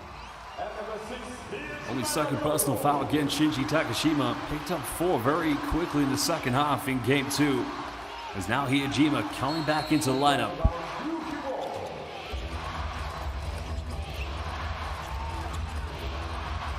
Well, nice tip by Cook. Finds Waki, goes in, finishes, and it's only the second field goal for the Golden Kings here in the third. You've got to be wary of the inbounder. He can always go quickly to the basket, similar to what Waki did, and score in a layup. Well, Hiyajima goes for the 3. Still can't finish. Is that going to haunt them?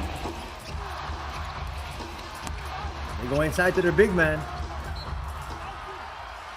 It goes out of bounds. Golden Kings will get it back, and I think Hiyajima may have just paid a price for just saving his team from going down by 5 points. Well, there's contact, but I don't think it's malicious. And as you said, that saved his squad from giving up an easy basket. It's all on the Helping line out here in the another third quarter. facet.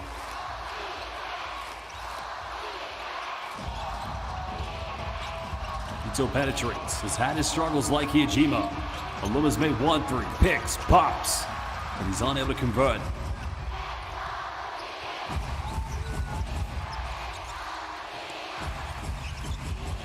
Well, BREX could tie it up with a three-pointer, but Hyujima's got the mismatch against Tetsu Ito. He's made 1-3 tonight, but Fotu unable to hit another one. But BREX yet again, getting another crucial offensive board. And Hyujima finally is able to get his very first field goal in Game 3. That's going to cut the lead down to 1. Again, second chance points, keeping BREX in this ball game. Now just trailing by 1. Masahiro Iwaki was wide open in the corner. They didn't get the ball to him. And it's An going to offensive be an foul this offensive time foul. for the big man.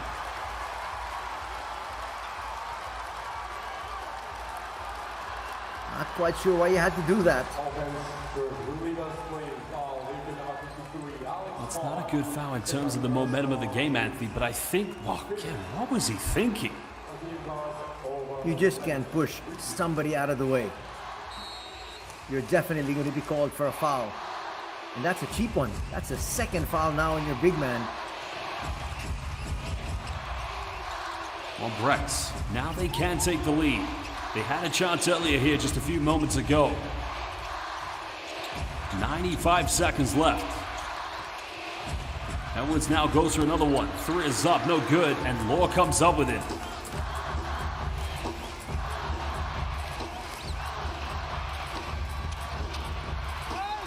Well, Kirk goes in, and Anthony again, I don't think that's a bad foul because as we've seen so far here in the finals, and you definitely saw this in the San Antonio Phoenix series, Kirk, as great as he is, not the most consistent free throw shooter. I like that foul once again, but I also like the early attack here by Tatsuya Ito. You've got to push the pace. Second Their lead, foul against which was Makoto 12, Hyujima. has now really just been erased here, so they've got to really force the action. Well, just giving Gavin Edwards a little bit of respite. Because if there's anything you want is your top players really stepping up big in the fourth quarter. Remember, the last time Gavin Edwards played in the finals was when he did lose to the Golden Kings in 2023 with the Jets.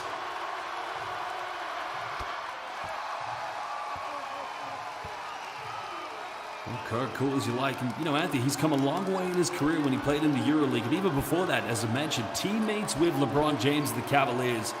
And coming to Japan, where he's made it his home. And as you said earlier, has even featured for the national team as a naturalized player.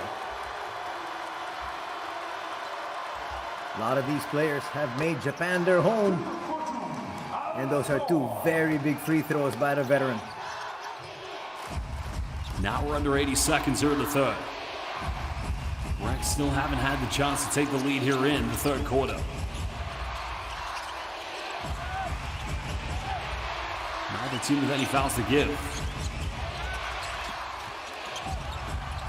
Well, Takeuchi just thrown it away, and now you can see BREX, after having a great third quarter, choking under intense pressure. But still, they've held RYUKYU to just 7 points here so far in the third period. Hence their big comeback after being down by 12. The Golden Kings do have a chance to go 2 for 1. But BREX just needs solid, intelligent defense.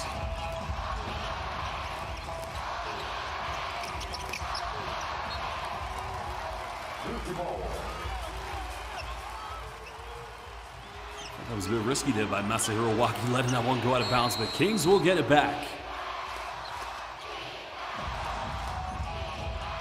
Garrett so far with a good third quarter. He's got a total of 12. Let's see if he can come up with a few more points for his squad. But first, they need to do it in defensive end. Luma got it by Takashima. Puts up a tough one again. Somehow, someway, gets the left hook to drop.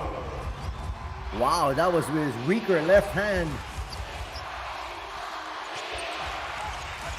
More breathing space right now for the Golden Kings.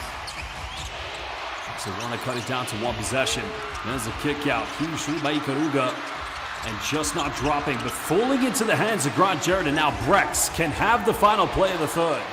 This could be crucial.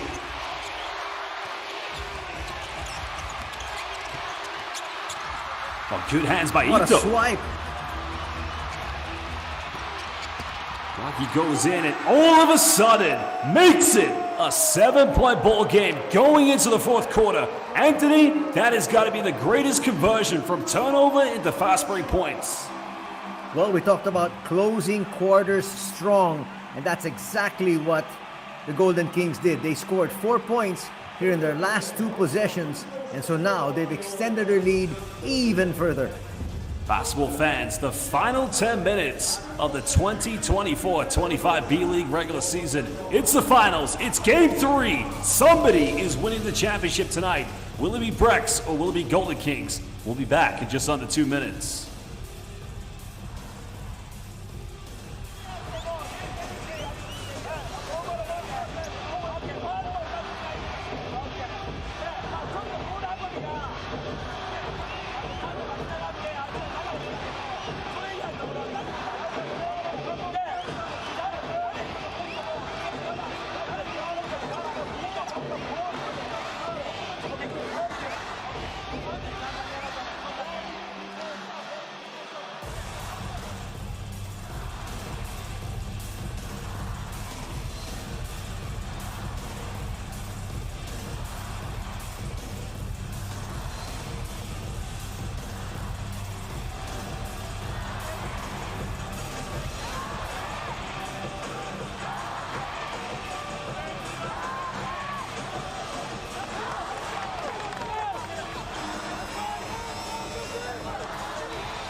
Well, hello everybody. If you are just joining us, we're live here at the Yokohama Arena for the 8th B-League Finals. Capacity crowd of 17,000 B-League fans above the RYUKYU Golden Kings and the UTSUNOMIYA BREX. Josh Bett alongside Anthony Suntai. And Anthony, BREX got back within 1 point. And where they had only kept Golden Kings to 3 points with just under 4 minutes, they ended up only winning that third quarter by 5 points. You know, I think that was a big victory still here for the Golden Kings, scoring those last 4 points, because now there's a lot of daylight. You know that 7 points is a luxury at this stage now. Well, Golden Kings getting first possession. Matsuwaki, another big three-pointer, make it number 4. And for the third time, Golden Kings have a double-digit lead tonight. That just magnifies what we were talking about. Could have scored 7 straight points. Well, great response by Makoto Hiyajima. Second field goal. No need for BREX, Anthony, to push the panic button yet.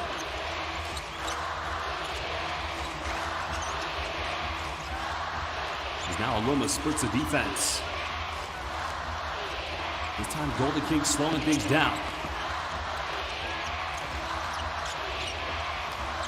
And now time winding down as Aluma goes for a 3 and everything flying in. 2 early 3-pointers from RYUKYU Golden Kings. What a time for Aluma to find his range. And Hiyajima is able to convert. Well, as they say, Josh, when the going gets tough, the tough get going. And now Hiyajima seems to have found his range after getting that basket inside. Well, now is definitely the time, as you said, Anthony. It's about making history tonight.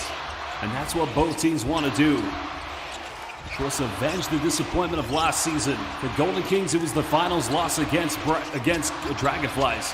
For BREX, it was losing in the quarterfinals. And Kirk, well, just very much clumsy play, throwing that one away.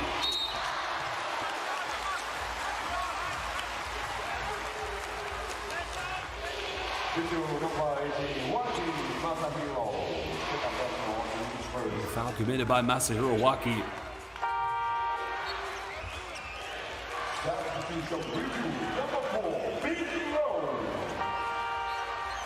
Well, time to bring the law back to place as Vic comes in. Tatsuya Ito will take a break, but still no Jack Julian.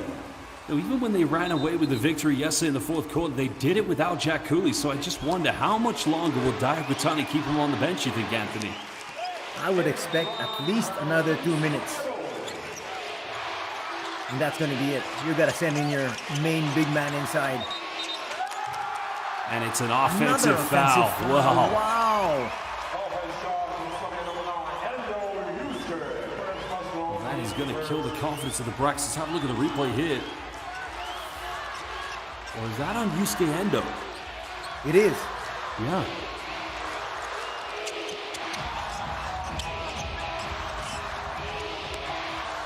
Law's going to bring it up himself. Maybe trying to get close here to Vic Law. The Kings riding on the energy, and they're getting good hands by Grant Jarrett. 8 seconds left on the shot clock.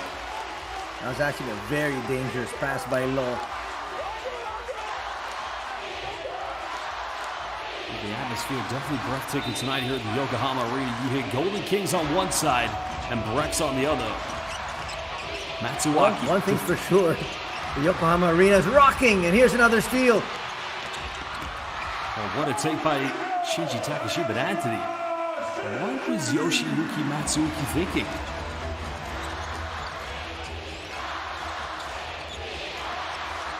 That's another one of those live turnovers, which results in an easy basket on the other end. I mean, that was practically gift wrap for Shinji Takashima. The grind, he had to work for it, but a very careless turnover.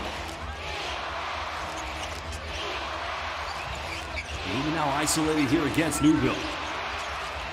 It's a tough contested fadeaway, can't get it. And a foul's going to be committed by Kivaluma. Good defense by the BREX. And not a good foul there by Aluma. You missed the shot, doesn't matter. If you don't get the offensive rebound, go back down and set up your D. But don't come up with a poor foul like that. Your third, number one, and also that's the second team foul for the Golden Kings early here in this quarter. Well, Isaac Fotu coming back into the game. Really played some good minutes coming off the bench in the first half. And there you have it, Anthony. Thanos is back in the lineup. The question is, will he finish with the Infinity Stones? Because they need him to be the big man to rebound, especially, I mean, even more so, probably more points to come from Ku. They need to find other ways to score. Dayo Kitani going right back to Tatsuya Ito, wanting his veteran leadership. Can he deliver here?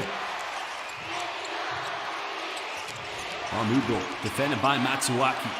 In and around the defense. Fouls called, so a trip to the free throw line here for DJ Newville. Well, things getting a little bit heated here. Well, first and foremost, who's the foul going to be called on? Because if that's going to be on Cooley, that's going to be number 4. Secondly, It is, DJ yeah. Newville is hurt because Cooley fell on top of him. And a worry inside there. I don't know if DJ Newville's holding on to his shin or if he's rolled his ankle, but the officials, are they going to review this? Let's have a look at the replay.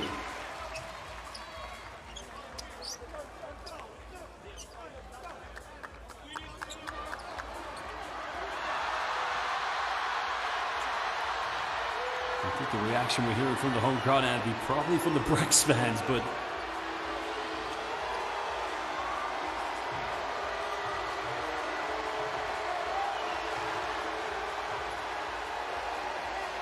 Well, our referees do have their hands full, that's for sure. Well, Newville looks okay. No limp whatsoever. unsportsmanlike. Well, the BREX are going to get 2 free throws, and they're going to retain possession down by 6. Could this be a huge momentum swing? But don't they need to review this first? Well, the call on the floor now is an unsportsmanlike foul. They're going to review it to be able to see if they will uphold it or not. There didn't seem to be anything unsportsmanlike there because Cooley actually just fell on top of Newville. That should just be a regular foul. But nonetheless, 2 free throws at the very least coming up here for DJ. Did something happen after this? Because there was a bit of a melee. Right there. Well, is DJ Newville going to be penalized now? That's a kick. That's true. So he might get a technical foul here. That could be free throws coming the way of the Golden Kings. Just one. Well, this is why the officials now have to go to the monitor, because I just wonder, was that unsportsmanlike given to Cooley, or has it been given to DJ Newble? That's what I want to know.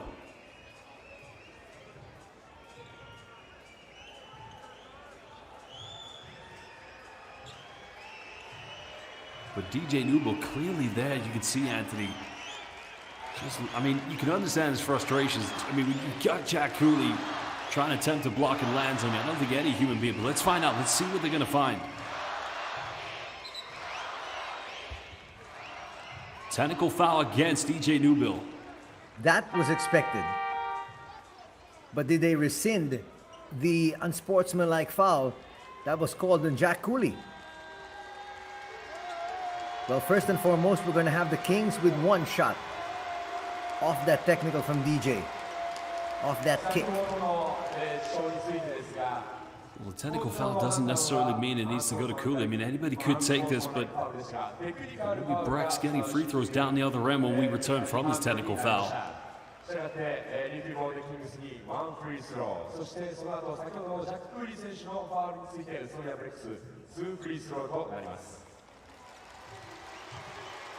Takaki Kato, our FIBA referee, just explaining here. So Big Look currently the free throw line.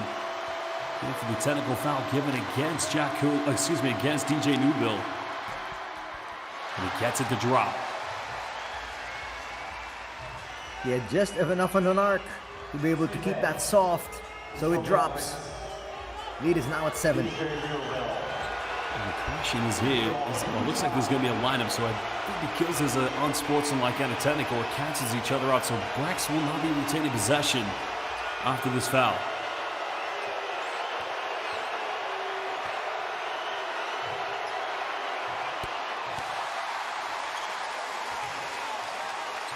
They've definitely had their free throw struggles tonight. They've missed 5 free throws, but now 7 out of 12 here from the charity stripe. Now is the time to make everything count for both teams.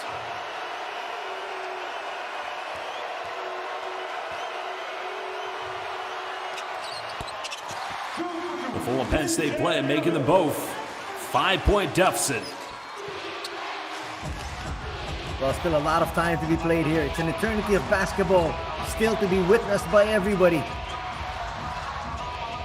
Golden Kings only have 1 foul to give. BREX do have 2. The Golden Kings need to stop turning the ball over. Cooley coming up for the screen. Ito kicks out. Matsuwaki got a hand to it. Ito's calling for head coach's challenge, but I'm not sure he's going to win that one. Well, Okatani's going to go for it. Oh, he will. I think he might lose this one, because actually Ito really stuck his hand in there, and it did look like he touched it last. Well, he seems very adamant it didn't come off of him, but as I think let's have a look here. Here's the 3-pointer by Matsuwaki. Good closeout by Takashima. I don't know how Tatsu Ito's... Oh, maybe it's come off of Gavin Edwards' head. That's what he saw. So he did take a swipe at it, and it did hit the shoulder of Gavin Edwards. So they should be getting this ball back, but only with about 2.2 seconds remaining in their shot clock. Successful head coach challenge. I think because he did have possession on the rebound, it has been reset to 14. I think that's what they've reset it to. So, because had he not had possession of it and it became a coming together from the rebound, you would have been right. It would have been 2.2 seconds left. That's a lucky break. Because if you actually look at it, Josh, he didn't have full possession. He got it in the air. He was still landing. And then the swipe, but it works out for the Golden Kings. I just wonder now, have BREX gone into a 2-3 zone defense? Now it looks like they're staying in a man. Looks like a man zone, and inside, that's a swipe there from DJ. Well, that's going to be the third team foul, but just see how easy it was for Vic Law just to receive the ball just outside the paint there from the double block, but very uncharacteristic defensive moment for the BREX. So now 3 fouls on DJ Newbill, also 3 fouls on Gavin Edwards. On the other side, 3 fouls on Jack Cooley.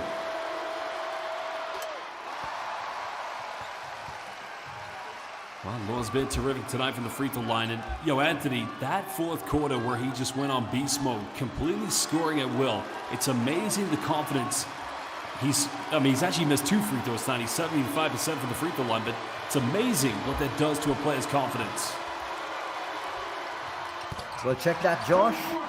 Jack Cooley, apparently, the stats are saying, has 4 personal fouls. Well, Cooley's got to play foul-free for the final 6-11. Golden Kings lead by 7 points. Well, that's going to be a kickball violation, but slowed down by 7. Plenty of time here for the BREX. They don't need to panic.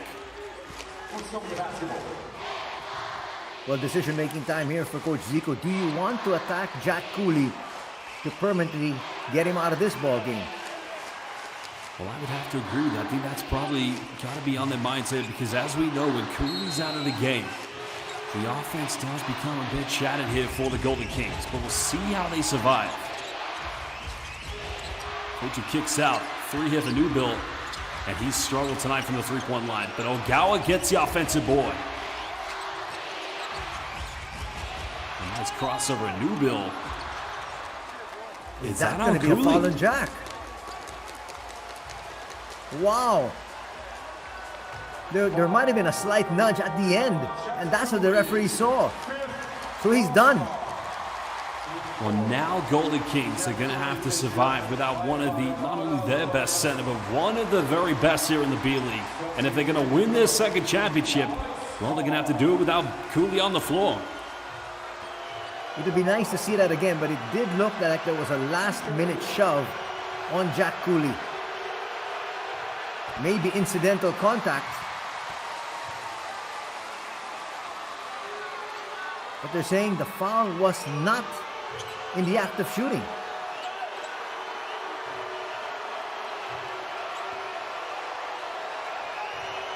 Well, this team have been there, they've done it, and they've done it in very drastic fashion. Oh, missed the free throw. Could be another 4-point play, maybe. 3 is up. Again, no good. Edwards offensive board. BREX down by 6. Kiajima kicks out. 3 in the corner. It's up. Bang! Big time 3. That was once again another second chance point. And that's because there is no Jack Cooley inside. So the dynamic as far as rebounding is concerned has totally changed. Only 3 points separates these 2 titans of the Japanese B-League. 5 are in the shot clock. Waki looking to ISO. Puts up a prayer, can't get it. Kirk battling, but a foul has been called. And that's going to be the 4th and final team foul against the BREX. And so now, both teams will be challenged as far as their free throw shooting is concerned.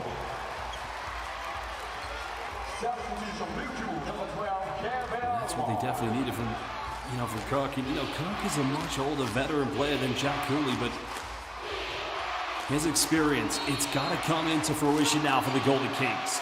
Meanwhile, for the BREX, they must take advantage. Threes don't drop, and nobody goes in for the rebound. And now BREX getting rejected. What a block by Lumba. That's a great defensive play. Keeps that lead at 3. Now it's time for Kevin Law. Vic Law, check that. And a big basket inside by the big man. Well, the problem there for Gavin Edwards, Anthony didn't want to get fouled out, but a huge pass coming from Vic Law. What a finish by Alex Cook. Well, fans, 4:41 left from a 3rd championship for the Kings, for the BREX, or will it be number 2 for the Golden Kings? Timeout's called. We'll be back in just under 1 minute.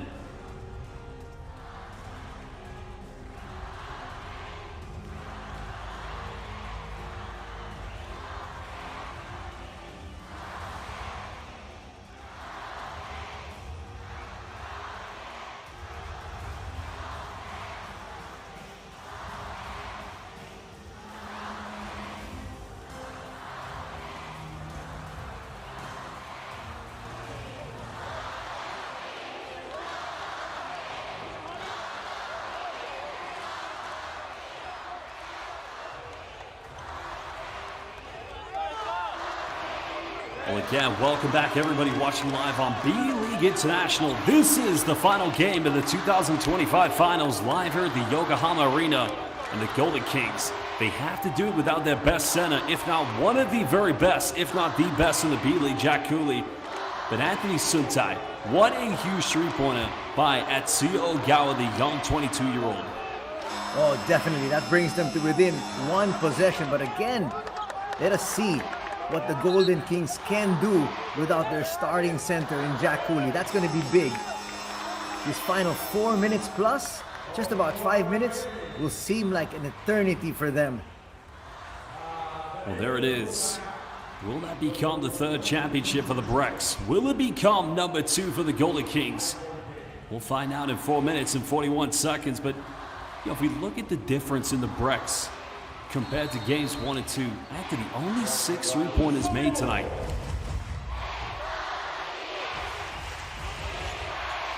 Well, both teams actually not shooting that much threes. 8 for the Kings, 6, as you said, for the BREX. This might be 7. Another great job by Gavin Edwards contesting for the offensive rebound. BREX will get it back on the baseline. And there you have it, Anthony. You said it. The absence of Jack Cooley just means now the BREX can swarm in for as many second chance points as they can. And that should mean guys like Kevin Aluma and Vic Law have to be able to help out on the boards. That's tantamount to them winning this ball game. Hiyajima in around the defense. Tough play by Makoto Hiyajima, cutting it back down now to 3 points. And you see, Hiyajima now has come up big for his squad, now with 10 points. And the veteran Ito on the floor here as the court general. Neither team with any fouls to give. And there it is. A very careless Not a good foul by Ogawa. Send Tatsuya Ito to the free throw. And there you have it. Well, 2 players now gone. Ooh, it's going to be an Edwards. Why did he have to try to steal that ball? Just a very unnecessary impulse. And just like game 2 when he got those 2 early fouls, he did the same here tonight. And, well, Tatsuya Ito, only 2 points tonight, hasn't taken a free throw. Chance to put Golden Kings back up by 5. Edwards has to be a lot smarter than that. Remember, he's 6'10", and he was trying to snatch the ball away from Ito, who is 5'8". Well, the man who came close to making the B.LEAGUE Finals last season with the Nagoya Diamond Dolphins at the expense of the eventual champions Hiroshima Dragonflies. 4 minutes, 2 seconds away from tasting championship glory. Or is it 4 minutes and 2 seconds away from the BREX breaking his heart like the Dragonflies did last year? Missed the free throw. A missed free throw from Ito. He's a 90% free throw shooter. Josh, 2 big pieces taken off the table here. One from either squad.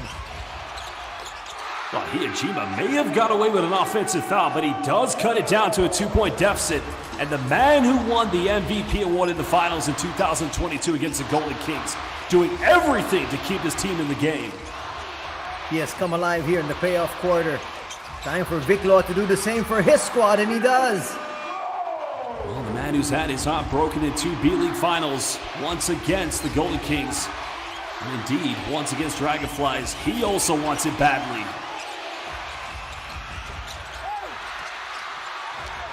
Goes out of bounds. Golden Kings get it back. 3:13 up by 4. That's what they've got to do. Everybody's got to gang rebound if you're the Kings. Make up for the absence of Jack Cooley. Remember, neither team has any fouls to give. Defensive discipline must be prevalent for both the Kings and the BREX, but the BREX need to stop.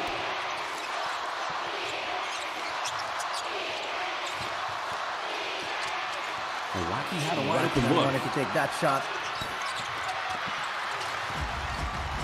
Now Gang rebounding on the other end as well there, Josh. Both teams making sure only one opportunity at the basket. Well, there's the gamble. Did he have his foot on the line? And now indeed, is it a 3 or 2? It's a 3. It's only a 1-point deficit. This is going to go down the wire. Exciting matchup here. And so fitting for it to be game number 3, the final game of the season. I believe that's now the 8th three-pointer of the game for the BREX. Final seconds. Moore going, bumping, can't finish. Offensive rebound, and a foul's going to be called on the ground. So the question is, who is fouled and who's going to the free throw line? It looks like it's going to be Kirk going to the line off the foul from Jarrett. Well, he made his last 2 free throws, but not the worst foul in the world committed here by the BREX. Boy, they were The both Kings jostling made for 13 out of position 16 there. tonight. That call could have gone either way, Josh. Clark has got to be a hero here. Got to be able to make these 2. Oh, he missed it. The pressure just getting to him. The 2-time He double B.LEAGUE clutched. champion and former FIBA Asia Champions Cup in 2019 with Alvac Tokyo wants one more B.LEAGUE championship. But he's got to make this free throw, Anthony. You saw that. He double clutched in that free throw. He wasn't comfortable. Let's see if this one's a little smoother. Missed them both. But maybe He there's might going get to a be a retake. replacement free throw, Possible though. lane violation. Replacement free throw coming up here. Very best, make it a 2-point lead for the Golden Kings.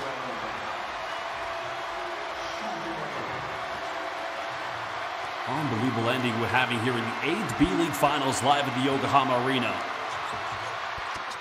Second one good. 2-point slender lead for the Golden Kings. And looks like we're going to have a timeout. And I got to tell you, Anthony, what a spinning story it would be if the Golden Kings win this without their local unsung hero, RyukyU Kishimoto. Well, we'll see what happens. 2:15 remaining in this one. We'll be back in just under 1 minute.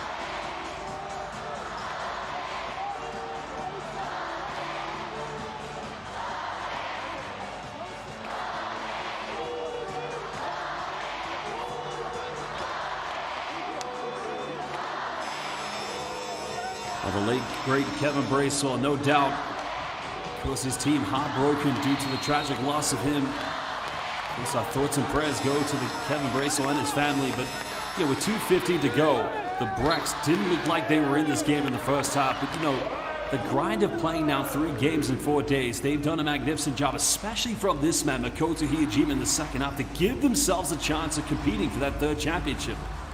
And another major thing that they have been able to do is they've evened things up as far as rebounding is concerned. The Kings had a +9 at the halftime break, and right now rebounding is dead even at 35 each. That If you is are a watching great this game on change. B.LEAGUE International, let us know who you think will win. Will BREX win their 3rd championship, or will Golden Kings win their 2nd? Golden Kings, just like BREX, no fouls to give. There's the kick out. Ogawa penetrates.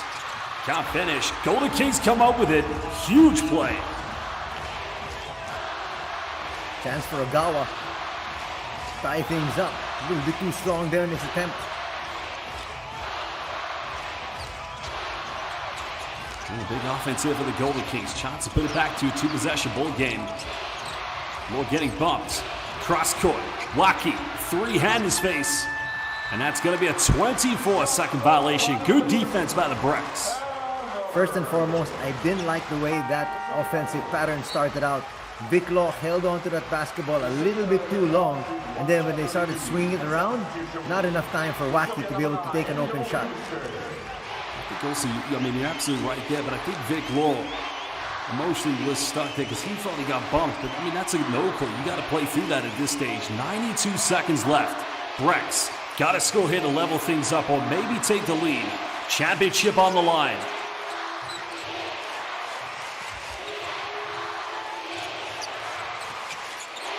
Nubo killing off a screen. There's a switch. The 3 that gives him the lead, and he does just that. DJ, big time 3-pointer. And this man has struggled immensely, but could he have made the 3 that turns this game around, Anthony? Well, we talked about the keys to victory for the Kings. You've got to contain DJ Newbill. That time, they didn't get the ball out of his hands, and they paid the price. Timeout's called. We'll be back. 1:15 left, and we'll be back in under 60 seconds.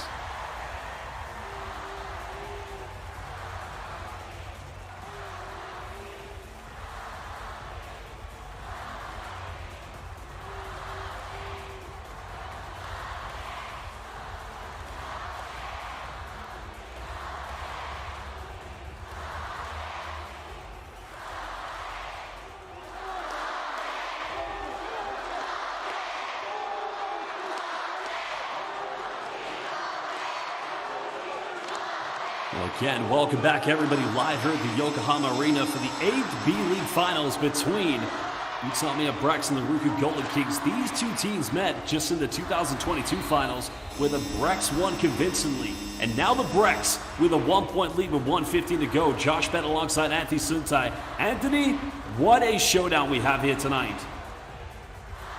And just fitting that 1 point separating these two squads as we enter the final 1 minute and 15 seconds. What a way to finish this year's B.LEAGUE season.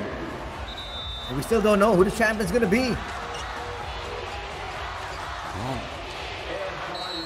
finally, the BREX have taken the lead for the first time here in the second half. Golden Kings need something good. They've struggled here in the last few plays in the fourth quarter. They've got to go to Vic Law. Defensively, though, for the BREX, they need to take the ball out of Vic Law's hands. Aluma now top of the key. Kicks out. Huge wide open three. Doesn't get it. And a foul's going to be called, so Aluma will go to the free throw line. You love his activity.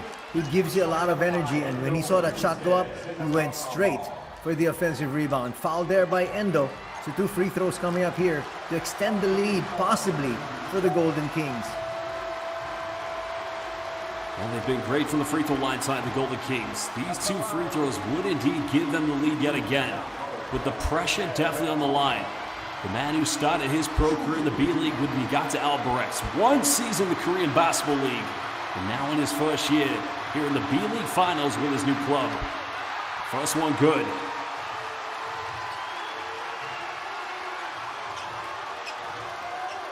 So far, the Golden Kings have missed 4 free throws. On the other side, 6 free throws missed by UTSUNOMIYA BREX. Well, whoever loses this game, that is going to be a Horton stat for sure all summer long. Aluma makes both. Golden Kings regain the lead.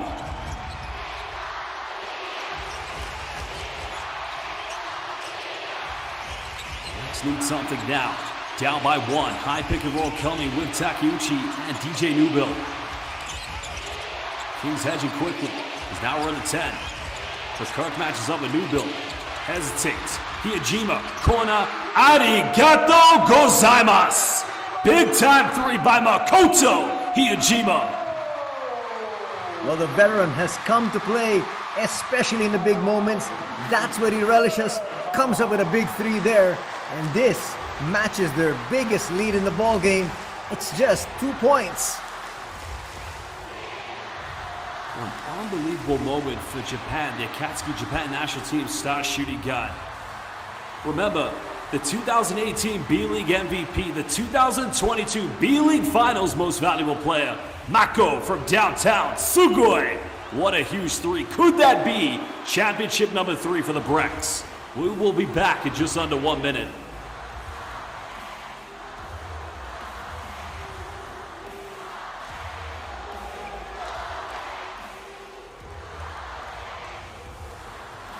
Of course, the long legacy of that man, that wonderful human being, Kevin Bracer, who unfortunately is no longer with us. But I tell you what, nerves of steel, and he has struggled just like DJ Newbill. And it's that old cliche they say, cometh the man, cometh the hour. But an unbelievable turnaround here for the BREX. And now, Anthony, they're one defensive stop away from making history. They would become the winningest team in terms of B.LEAGUE championships ahead of Alvak Tokyo. That's true. Right now, decision-making time once again for Coach Dayo Kitani. With 33.7 seconds remaining, do you try to go for a quick 2 to tie things up and at least give yourself another opportunity at that basketball? or do you look for the best shot available, but you're going to give UTSUNOMIYA BREX the last crack at being able to score, even if you tie the ball game? It makes you wonder, BREX don't want to foul. They find Masahiro Waki. Now out to Vic Law. Well, Law goes for it. Three is up. Comes up with his own rebound. And he steps out of bounds. And did he need to go for that three-pointer, Anthony? No, he didn't. No, he didn't. And now they've got a foul. 24 seconds remaining in this one. Go for the steal. If you don't get the steal, you've got a foul. Extend this game.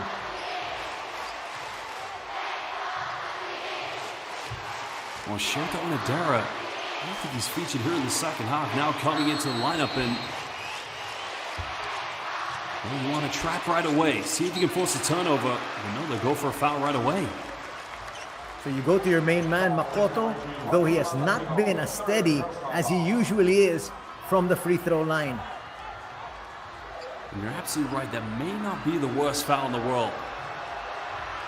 Definitely had his inconsistencies, but as we've seen in the last few plays, especially here in the fourth quarter, he has stepped up big time.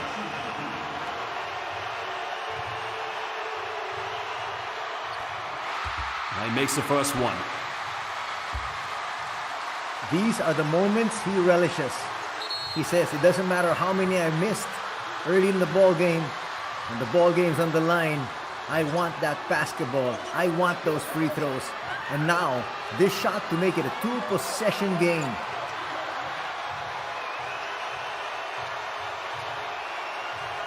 Well, making it a two-possession ball game would be more or less a very tough comeback here for the Golden Kings. And since Jack Cooley found out, I mean, they didn't go downhill right away, but if it's one thing, the BREX got some crucial offensive boards that enabled them to get more good looks.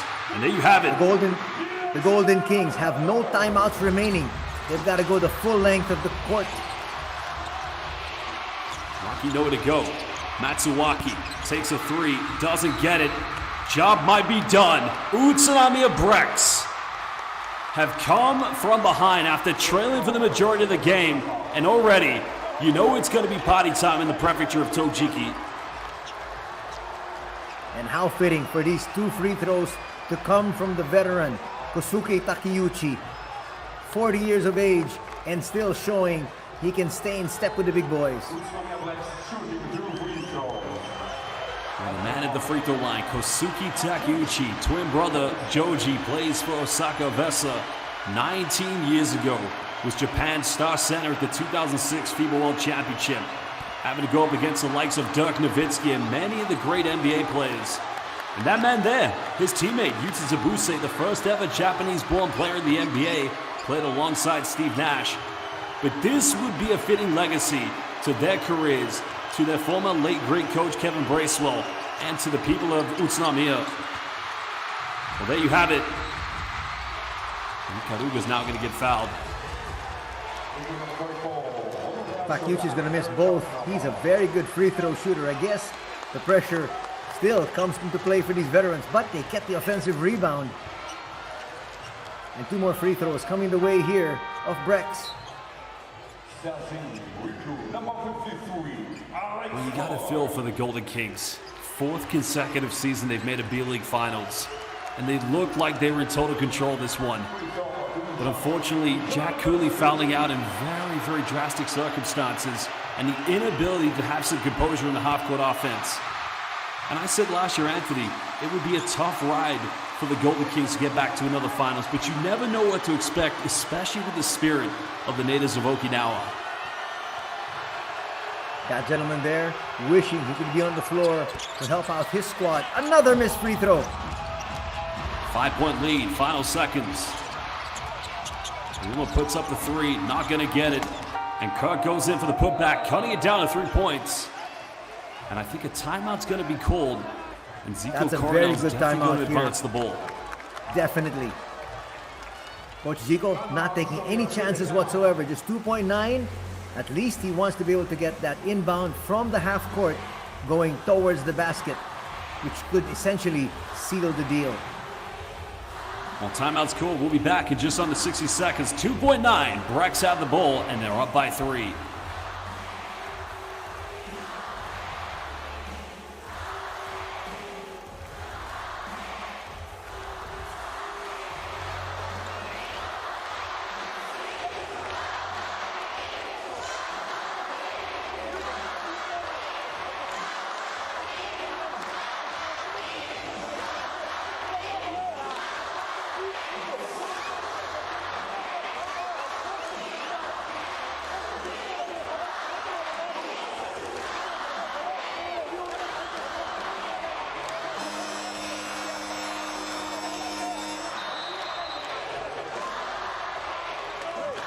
Welcome back, everybody, live here at the Yokohama Arena for the 8th B.LEAGUE Finals. This is the 2025 B.LEAGUE Championship, Game 3, between the RYUKYU Golden Kings, who trail by 3 points with 2.9 seconds left. And history will be made, because the BREX just need to get it inbound, get fouled, get to the free throw line. Well, Seiji Ikuruga will inbound this. Oh, good hands by Onodera. Oh, they turned it over. Well. But that's going to be 1.5 seconds remaining here in the game clock, and they're going to have to throw it in from the backcourt. And Takaki Kato, our lead referee, is going to have to go to the monitor and review this one. I think they want to be absolutely sure about this one. They made the call on the floor. The floor says ball going to the Golden Kings. Let's have a look at bottom left corner. There's a denial by Onodera against Hiyajima. I think he's right. Oh, I can't see though. It's too. Looks like a 360-480 edition on the IP, but tough decision coming up for the referees. Well, the good thing for the referees, Josh, is they have other angles to be able to look at, not just from the ones that we are looking at. They've got multiple angles, and so they should be able to make the best call possible. But again, hats off to our referees. They've made the call on the floor, but they want to just make absolutely sure that they got it right. Well, it was Yoshiyuki Matsuwaki who made the impossible rebound shot from the free throw line. But let's see. Yep. And that was against San Antonio Phoenix. So with 1.5, Golden Kings have one last chance to take this into overtime. Onodera did his job. He's back on the bench. And they send in Mr. Miracle Man, Matsuwaki. Can he come up with another miracle here? That was the man who hit a three-pointer Game 1 in the quarterfinals against Alvac Tokyo last season. Here we go. Golden Kings have got to get it inbound. They find Lumba, throws it up, and I think he's fouled. That's going to mean 3 free throws. You couldn't write this drastic ending, Anthony. These are going to be 3 pressure-packed free throws, but we just could be going to overtime. Well, he's going to have to remember, make all 3 of them. I believe that the BREX still have a challenge. Use your challenge now.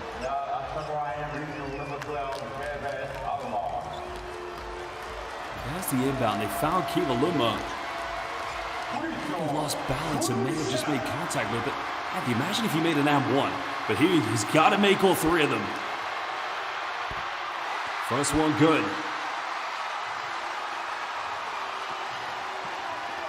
Oh, nerves of steel from Kiva Luma. Remember, he made 2 early free throws to put him back up by 1. He's got to make 2 more.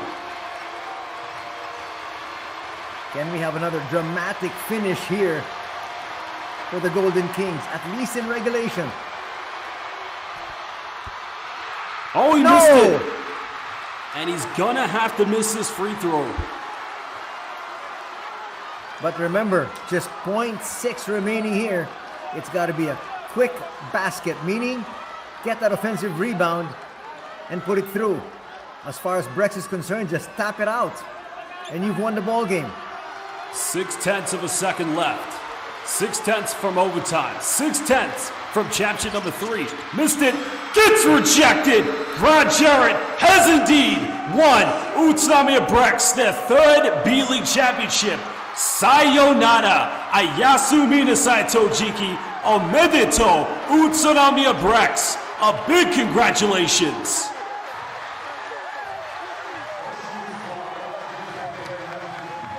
Oh, Anthony, what a huge block shot by Grant Jarrett. Incredible. One of the best shot blockers in the league has come up with the biggest block of his career, and he's just realizing that right now. Well, the BREX go back, and the tears again from Makoto Hiyajima, just like in 2022. But you gotta go back to the opening 2 games of the season when they lost at the La Tokyo Bay Arena against Chiba Jets. Many would have thought it was impossible for them to compete, but they've done it, and they become now the winningest team in B.LEAGUE history. Again, Jack Cooley can only blame himself, especially for those last 2 fouls. Well, another thing is for sure, the BREX have won their 3rd championship.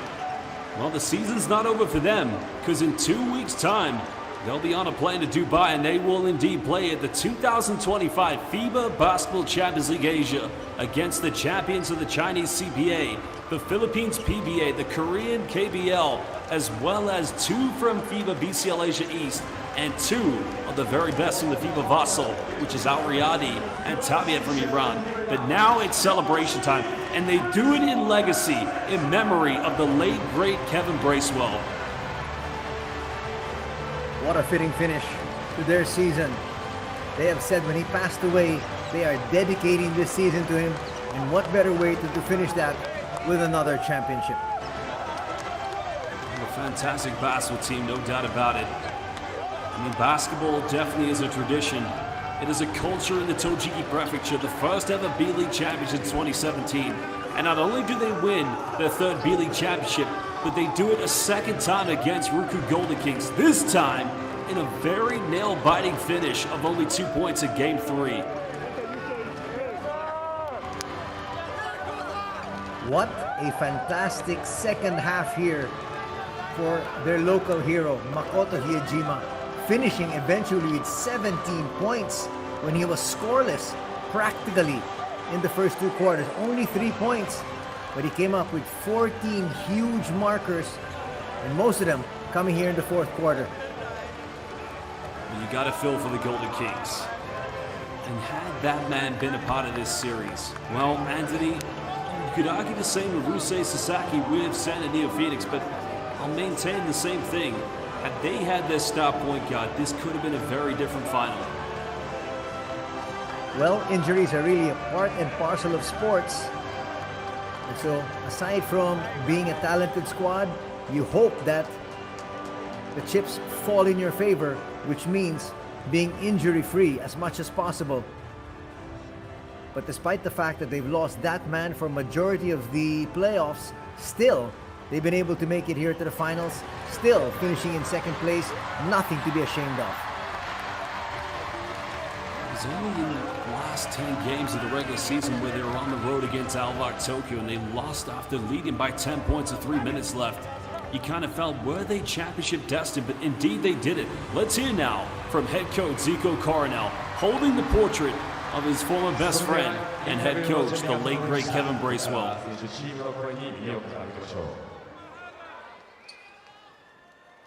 放送席、そして横浜アリーナの皆さん、優勝インタビューです。見事3シーズンぶり3回目の B リーグ制覇を果たしました宇都宮ブレックスリーコ・コロネルヘッドコーチ代行です。優勝おめでとうございます。ありがとうございます。大逆転勝利でした。今の気持ち聞かせてください。Bear with me. I mean, first of all, RYUKYU, they're a champion team, 4 finals in 4 years. Unbelievable organization, coaches, players. We're very fortunate. まずは琉球さんは4年連続でチャンピオンシップにファイナルに進出し、本当にチャンピオンの、本当に資格のある素晴らしいチームだと思います。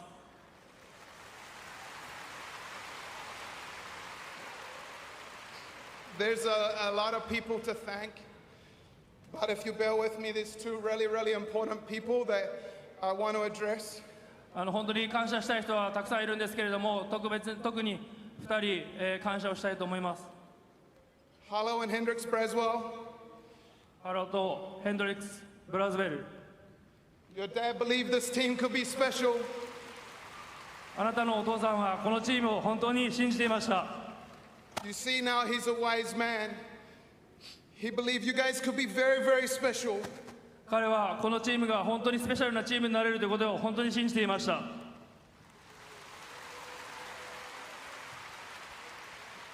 Through the ups and downs in life as you guys grow up, never forget that. Believe in yourselves. 人生この先、いいことも悪いこともたくさんあると思いますけど、自分を信じるということを忘れないでください。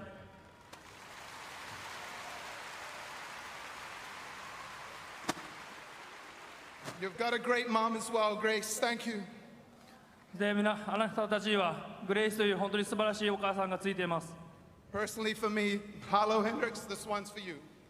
個人的にブラゼルコーチのご子息であるハローとヘンドリックス2人に、この勝利を捧げたいと思います。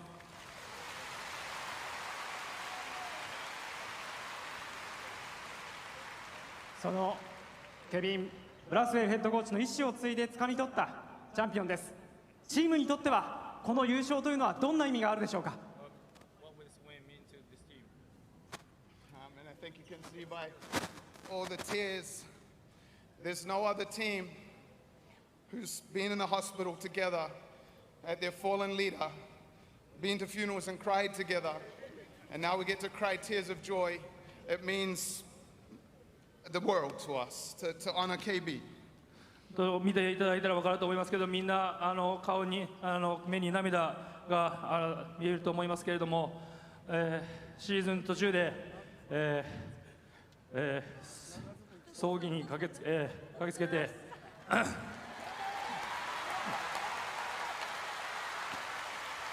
You got it. We got all the time in the world. There's a chance.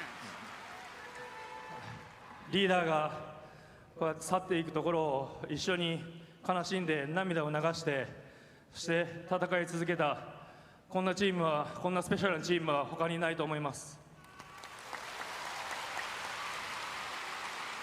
最後に今日も会場には多くのファンが詰めかけてチームを後押ししました。ファンの皆さんにもメッセージをお願いします。I mean, the RYUKYU fans, you guys were crazy loud, trying to break our hearts, but you were amazing for your team all year round. And as we've said from day one, BREX Nation, the yellow wave, you brought us home to shore. Thank you very much.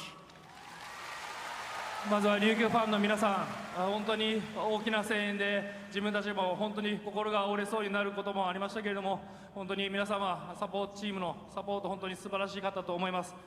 そしてブレックスネーションの皆さんが黄色い大きな大波となって、僕たちを岸にたどり着かせてくれました。本当にありがとうございます。ありがとうございました。ジーコ・コーネルヘッドコーチ代行でした。ありがとう。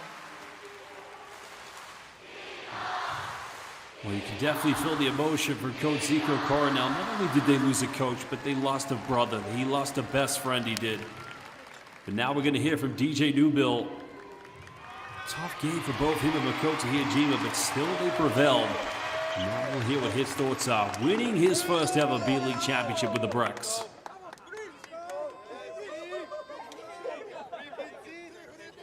では続きまして DJ ニュービル選手です。優勝おめでとうございます。ありがとうございます。昨シーズンは個人としてはMVP を獲得しながらチャンピオンには届きませんでした。このチャンピオンというのはどのように受け止めていますか。Man, I feel great. I'm so proud of our team. I'm so proud of these fans. And I'm just filled with joy right now. 本当に嬉しく思っています。このチーム、そしてファンの皆さんを本当に誇りに思います。本当に素晴らしいサポートでした。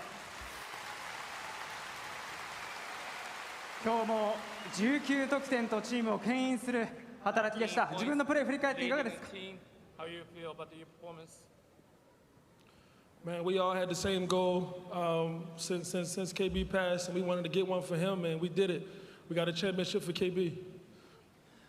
ブラゼルコーチが亡くなってからチームで、一つの目標を作って、それはケビンのために、この優勝を捧げるということでした。それをしっかりできたことがとても嬉しいです。これで B リーグ最多の3回目のチャンピオンという偉業です。この偉業をどう受け止めていますか。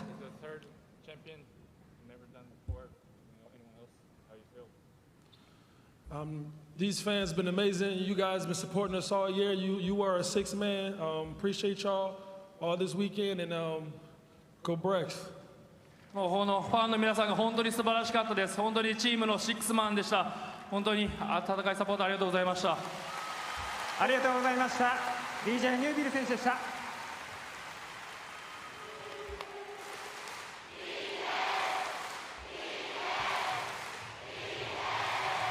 Well, the BREX Nation, of course, chanting DJ Newbill's name. And you can just see now we're going to hear from Makoto Hiyajima. We will get this translated from Japanese to English.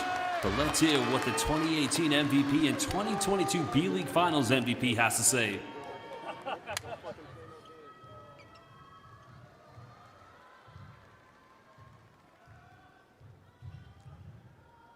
では続いて比江島誠選手です。優勝おめでとうございます。ありがとうございます。ありがとうございます。まずは第4クォーター逆転のスリー振り返ってください。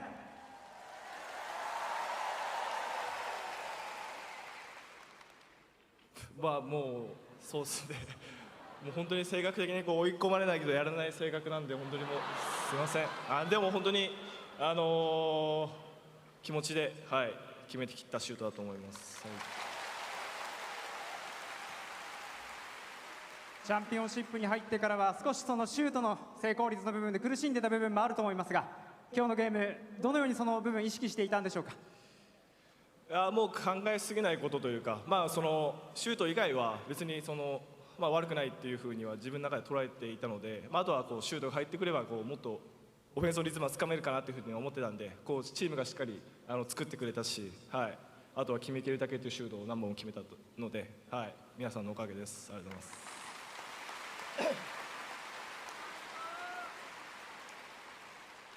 これでB リーグ最多となる3回目の優勝、これ名実ともに最強最高のチームになったと思います。その達成感、今の心境はいかがですか。いやもう本当に宇都宮ブレックスというチームは本当に素晴らしいチームですし、本当に年々 B リーグが盛り上がっている中で歴史に刻む優勝が今シーズンできたということは本当にチームとしてもすごく大きいので、すごく嬉しいです。そしてブラスウェルヘッドコーチを日本一にするという決意のもとチームで臨んでいました。今それが実現しました。その思いも聞かせてください。いやもう本当にタフな状況の中でシーズンが進んでいったんですけど、本当にチームみんながケビンのためにという思い、本当に強い特別な思いを持ってプレーしたので、本当に最後、本当にケビンが僕の背中を押してくれたと思っていますし、最後の、プレッシャーもケビンが与えてくれたんじゃないかなというふうに思ってるんで、ケビンのために優勝できて本当に嬉しいです。ありがとうございました。比江島誠選手でした。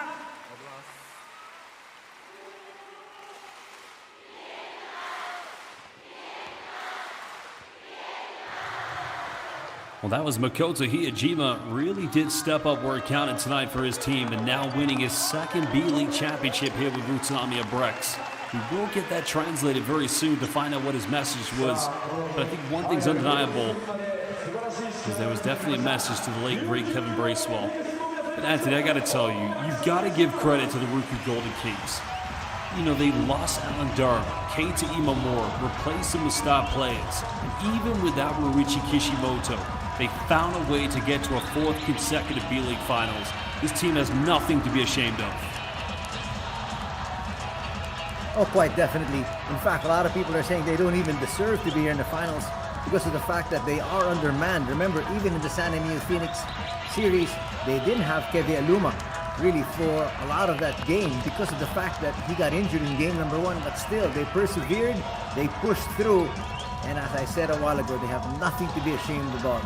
And unfortunately, even before this game began, we said it has been such a great series, Josh, that it's just sad that one team's got to lose. If possible, we'd like to give one trophy to each of these squads because both of them are really truly deserving. Well, it's BREX Nation time, and I think one thing you've got to admire about the Japanese basketball fans, even the Golden Kings fans, staying in the arena and applauding their opponents, and even you got to give class. I mean, a world-class response from Coach Zico Coronel, paying homage, respect, giving accolades to the Golden Kings fans. But now it's about the BREX, the team who now holds the record for most B.LEAGUE championships. They finally have overtaken Alvak Tokyo, and I tell you what, they may have struggled through quarters 1 and 2. 3, they found a way back, but in the 4th quarter, they finally took the lead. And DJ Nuba along with Makoto Hiyajima, well, struggles mean nothing as long as you hit your shots when it counts. Oh, quite definitely. He came up big when it was needed. And here's the comment of Hiyajima. Go ahead. Well, Makoto Hiyajima in the interview, we finally have a translate. He said, I made 3-point shots on my energy. I felt that today my shooting was not bad, so I believed in my shot and my teammates. And his final message, UTSUNOMIYA is a great team, and that's why, again, we've made history. And of course, he did pay homage to his former late great coach, Kevin Bracewell. Of course, the energy, the spirit, and it was sad days when Kevin passed away. But he knows that Kevin is watching and always supporting his former players. Time now for the celebration ceremony where we'll also find out who is the finals MVP, and that's going to be a tricky one, but maybe not so, because if you think about the performances, I'd say DJ Nubel might be heavy favorites to pick up that accolade, but I could be wrong, Anthony. I could be wrong. Oh, definitely. He's been their most consistent player in all 3 games. It should go to him. He has been the catalyst, really, of their offense. He has led their team as well defensively. Got a couple of steals, had some easy layups because of the pressure that he had in the backcourt. So he worked very hard on both ends. He should be, fittingly, the MVP, I agree. Well, it was Coach Anzai 3 seasons ago who led this team when they had Chase Fila, Kai Tebs. I think they've announced it. I think indeed they've announced it. DJ Nubel has a magnificent career playing in Europe, playing in Poland, France, some very good teams as well as Belgium. But then a short trip to the Australian NBL. And then indeed making his journey. And there is the CEO of the B-League who's going to present the MVP and the finals trophy to the winners.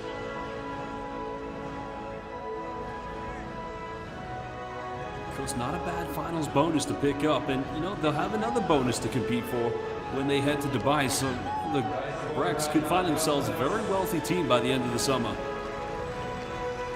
Well, a fantastic stat line here for DJ Nubel.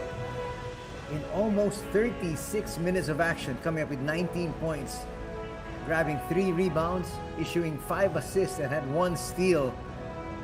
Doing it all for his squad. Definitely, no question, the most consistent player and also the one who had the most impact on his squad.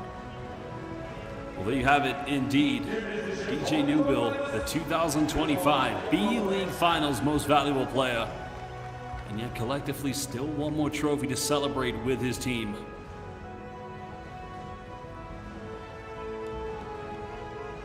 Well, it's just been a magnificent season. You go back to when we began. I believe it was in late September. And Anthony, you and I, we've had the great fortune of commentating B-League now for 5 seasons, and it just seems year after year the competition gets better both domestically and in terms of the imports. Oh yes, and you can see that Japanese basketball is growing by leaps and bounds. Before, even their local players were having to struggle up against the world imports, but right now you can see they're able to stay in step. They're able to showcase their own wares, and they're not really far behind as far as talent is concerned. I think you made a very good point there, because I think, you know, in any continent in the world, whatever league you have, as DJ Nubel now finally does pick up the MVP award for the finals, a lot of times you do see the import players do dominate. And this could be in Europe, it could be in the Americas, Africa, and Asia. I think where the B-League has done a great job is providing a solid platform for the domestic players, not only to be the center of attention, but to learn and grow and compete. That word compete, and become just as dominant as the import players.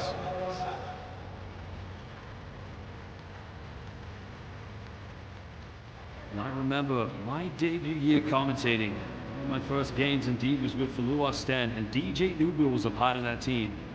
And now here we are 9 years later. What a magnificent career this man has. Winning his first B-League championship, and to go along with it, the 2025 B-League Finals Most Valuable Player. A terrific player. I mean, he's deserved it, Anthony. There's been no arguments, as you already alluded to.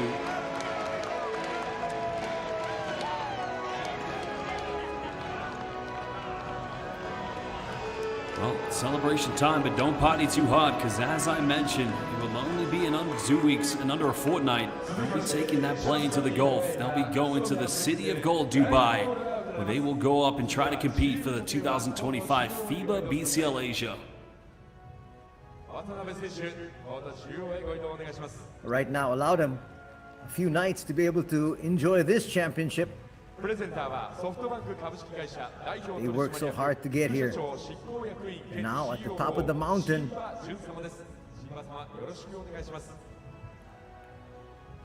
Well, the chief operating officer of the B-League now, I believe, will be presenting the collective award here to the team, the financial bonus as well as the trophy. But like I said, when you think about the big B-League markets, you're going to think about Okinawa, you're going to think about Chiba, Alvak Tokyo, even Sunrock Shibuya.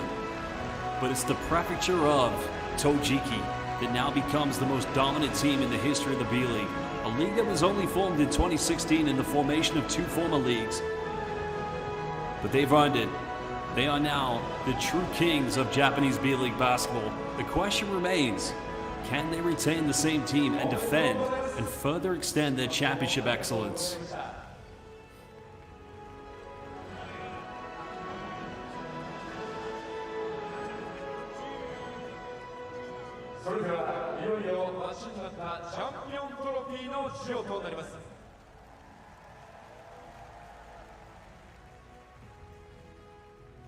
Well, there you have it, the individual accolade.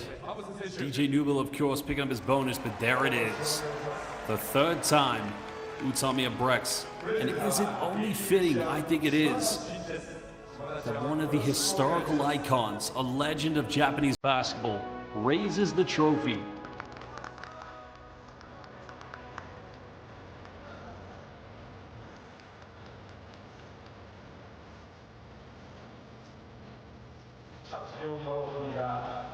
Well, after leaving that time trying to get a full-time contract in the NBA, spending time in between the G League, he returned to what was known back then as the I think it was the J League, of course.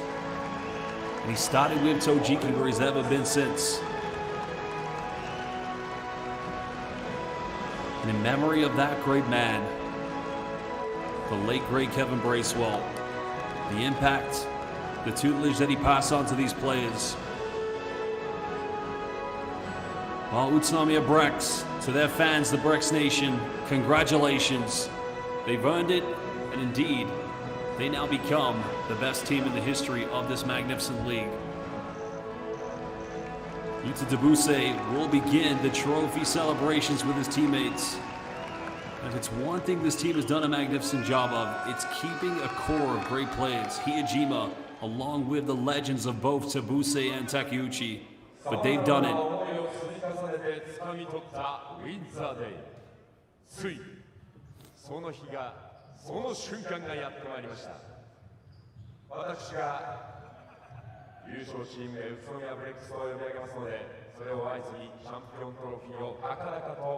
Looks like now they're going to have a celebration. They're going to all scream, and there are probably going to be fireworks here.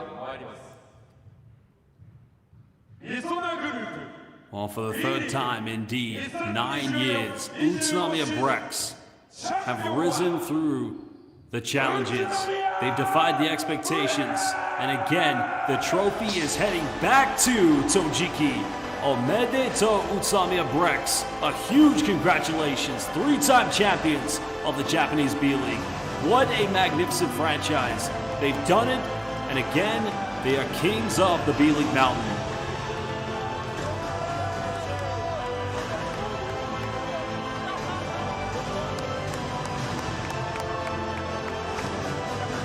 The BREX Nation, no doubt. Party time tonight here in Yokohama. I gotta tell you, Anthony, me especially, I was so convinced Chiba Jets were gonna walk their way to the finals. But it just goes to show the resilience, the synergy of the BREX to come together, fight through all the obstacles this season. Indeed, finishing for a second consecutive year with the #1 record. And they did it. They went right to the finals. And again, Josh, it just brings into play once again the fact that you have to be able to be healthy if you want to be able to have success. Unfortunately for the squad of the Chiba Jets, when they got Yuta Watanabe, they thought it was going to be a cakewalk. The problem was they didn't have a healthy Watanabe all throughout the year. For the Golden Kings, again, they didn't have Kishimoto here for the playoffs. Things could have been so different, but again, to be successful, you got to have a strong team, but at the same time, the basketball gods have also got to be shining down on you. It was indeed in that first game against the BREX where Watanabe went down with an injury after being closed out on a three-pointer by Hiyajima. And it's a very valuable point, Anthony. Staying healthy in a plus 50 game regular season, it's not easy.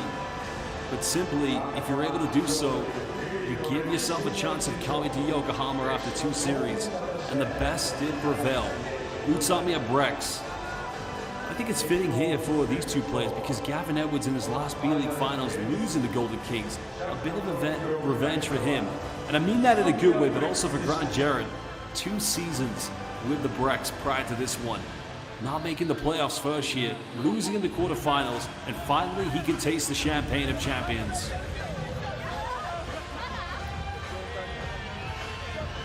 Well, definitely, Grant Jarrett really helped out. He had 15 points, had 5 boards, and also had 2 huge blocks. That last one being the clincher. Big times for Asian basketball. As mentioned, we do have the FIBA Asia Cup this summer in August. No doubt Japan will be a massive competitor to try and take the throne away from Australia. And we'll get to see them up against some of the greats. It couldn't be a more exciting time for Asian hoops. But before we get there, I'll say it again. We'll see the BREX and we'll see them in Dubai at the FIBA BCL Asia. But a magnificent time here, Anthony. I mean, what an incredible finals. Golden Kings taking it to 3 games and nearly taking it to overtime. As we said, they fought till the very end, tried to be as resilient as they possibly could. But again, just a sorry miss from the free throw line from Kevi Aluma. Did them in. But again, that man did his job. Joji, the brother of Joji Takeuchi. We have Kosuke here. He missed 2 big free throws, so that would have sealed the deal if he made it. But in the end, he was still able to come up with some big rebounds, and he helped his squad with the victory and the championship and the title here today. And also in the case of Kosuke Takeuchi, he has now won every B.LEAGUE championship from the BREX in 2017, 2022, and now in 2025. And Anthony, it makes you beg the question. You gotta think in 20 years' time, they're probably gonna have to recruit a new team just to play alongside Kosuke Takeuchi as well as Yuta Watanabe. Yes, those 2 men were from a different generation, so to speak. A lot of the young B.LEAGUE fans are not even familiar with that gentleman right there and what he has done for Japanese basketball. But because of what he's been able to do prior to that, a lot of these young guards who are now playing in the league really all looked up to him. And, it's a very good point you make there, what he achieved, because, well, let's listen now to Makoto Hiyajima. We'll get this translated again very quickly. 17 points tonight for Mako. Championship number 3 for the BREX.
Well, fans, we do apologize. Of course, the volume is actually going live now. If you look in the left corner there, that is another legend of Japanese basketball. That is Kei Igarashi, born and raised in Niigata.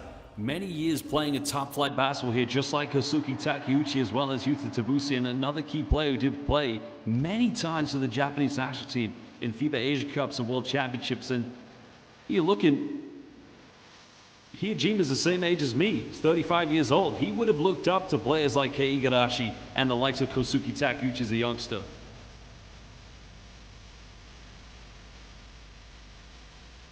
Well, Tabuse really opened the doors here for these Japanese players to be recognized internationally. And a lot of others have followed in his footsteps. And young Shinji Takashima, the player who, of course, will be leading the future for the BREX. There's many great young prospects in this team, the likes of Tatsuya Ogawa. The future's bright. The future is definitely UTSUNOMIYA BREX, leading the B.LEAGUE even further.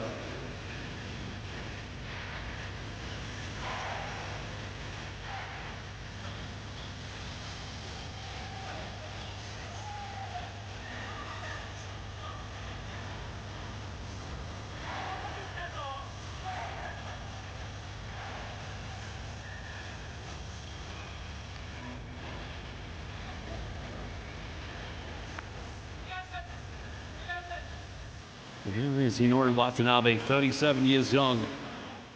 And of course, how fitting for him. He was also part of that championship campaign 3 years ago. And, appropriately, his role is, substantially descended, of course, due to the fact that, indeed, he's been a star player. But indeed, as I would like to say to all of our fans, Anthony, it has been an honor to call this finals with you. It's always an honor to be commentating in B.LEAGUE basketball. Any final thoughts from you from this magnificent season?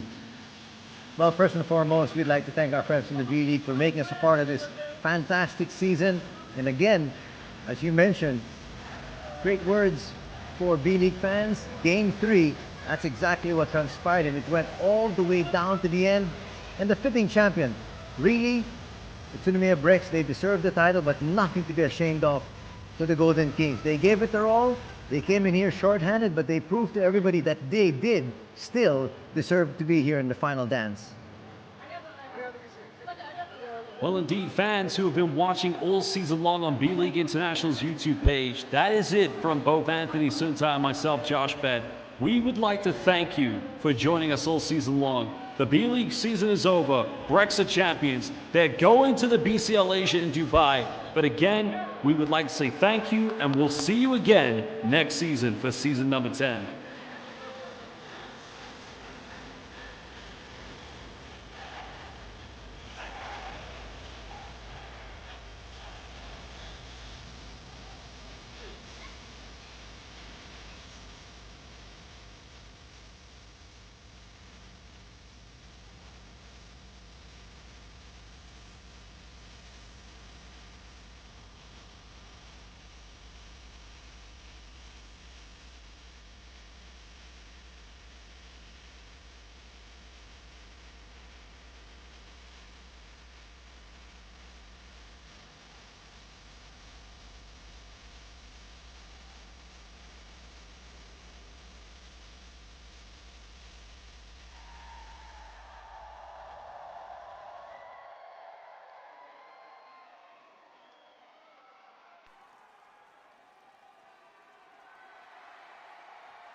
願いします。お願いします。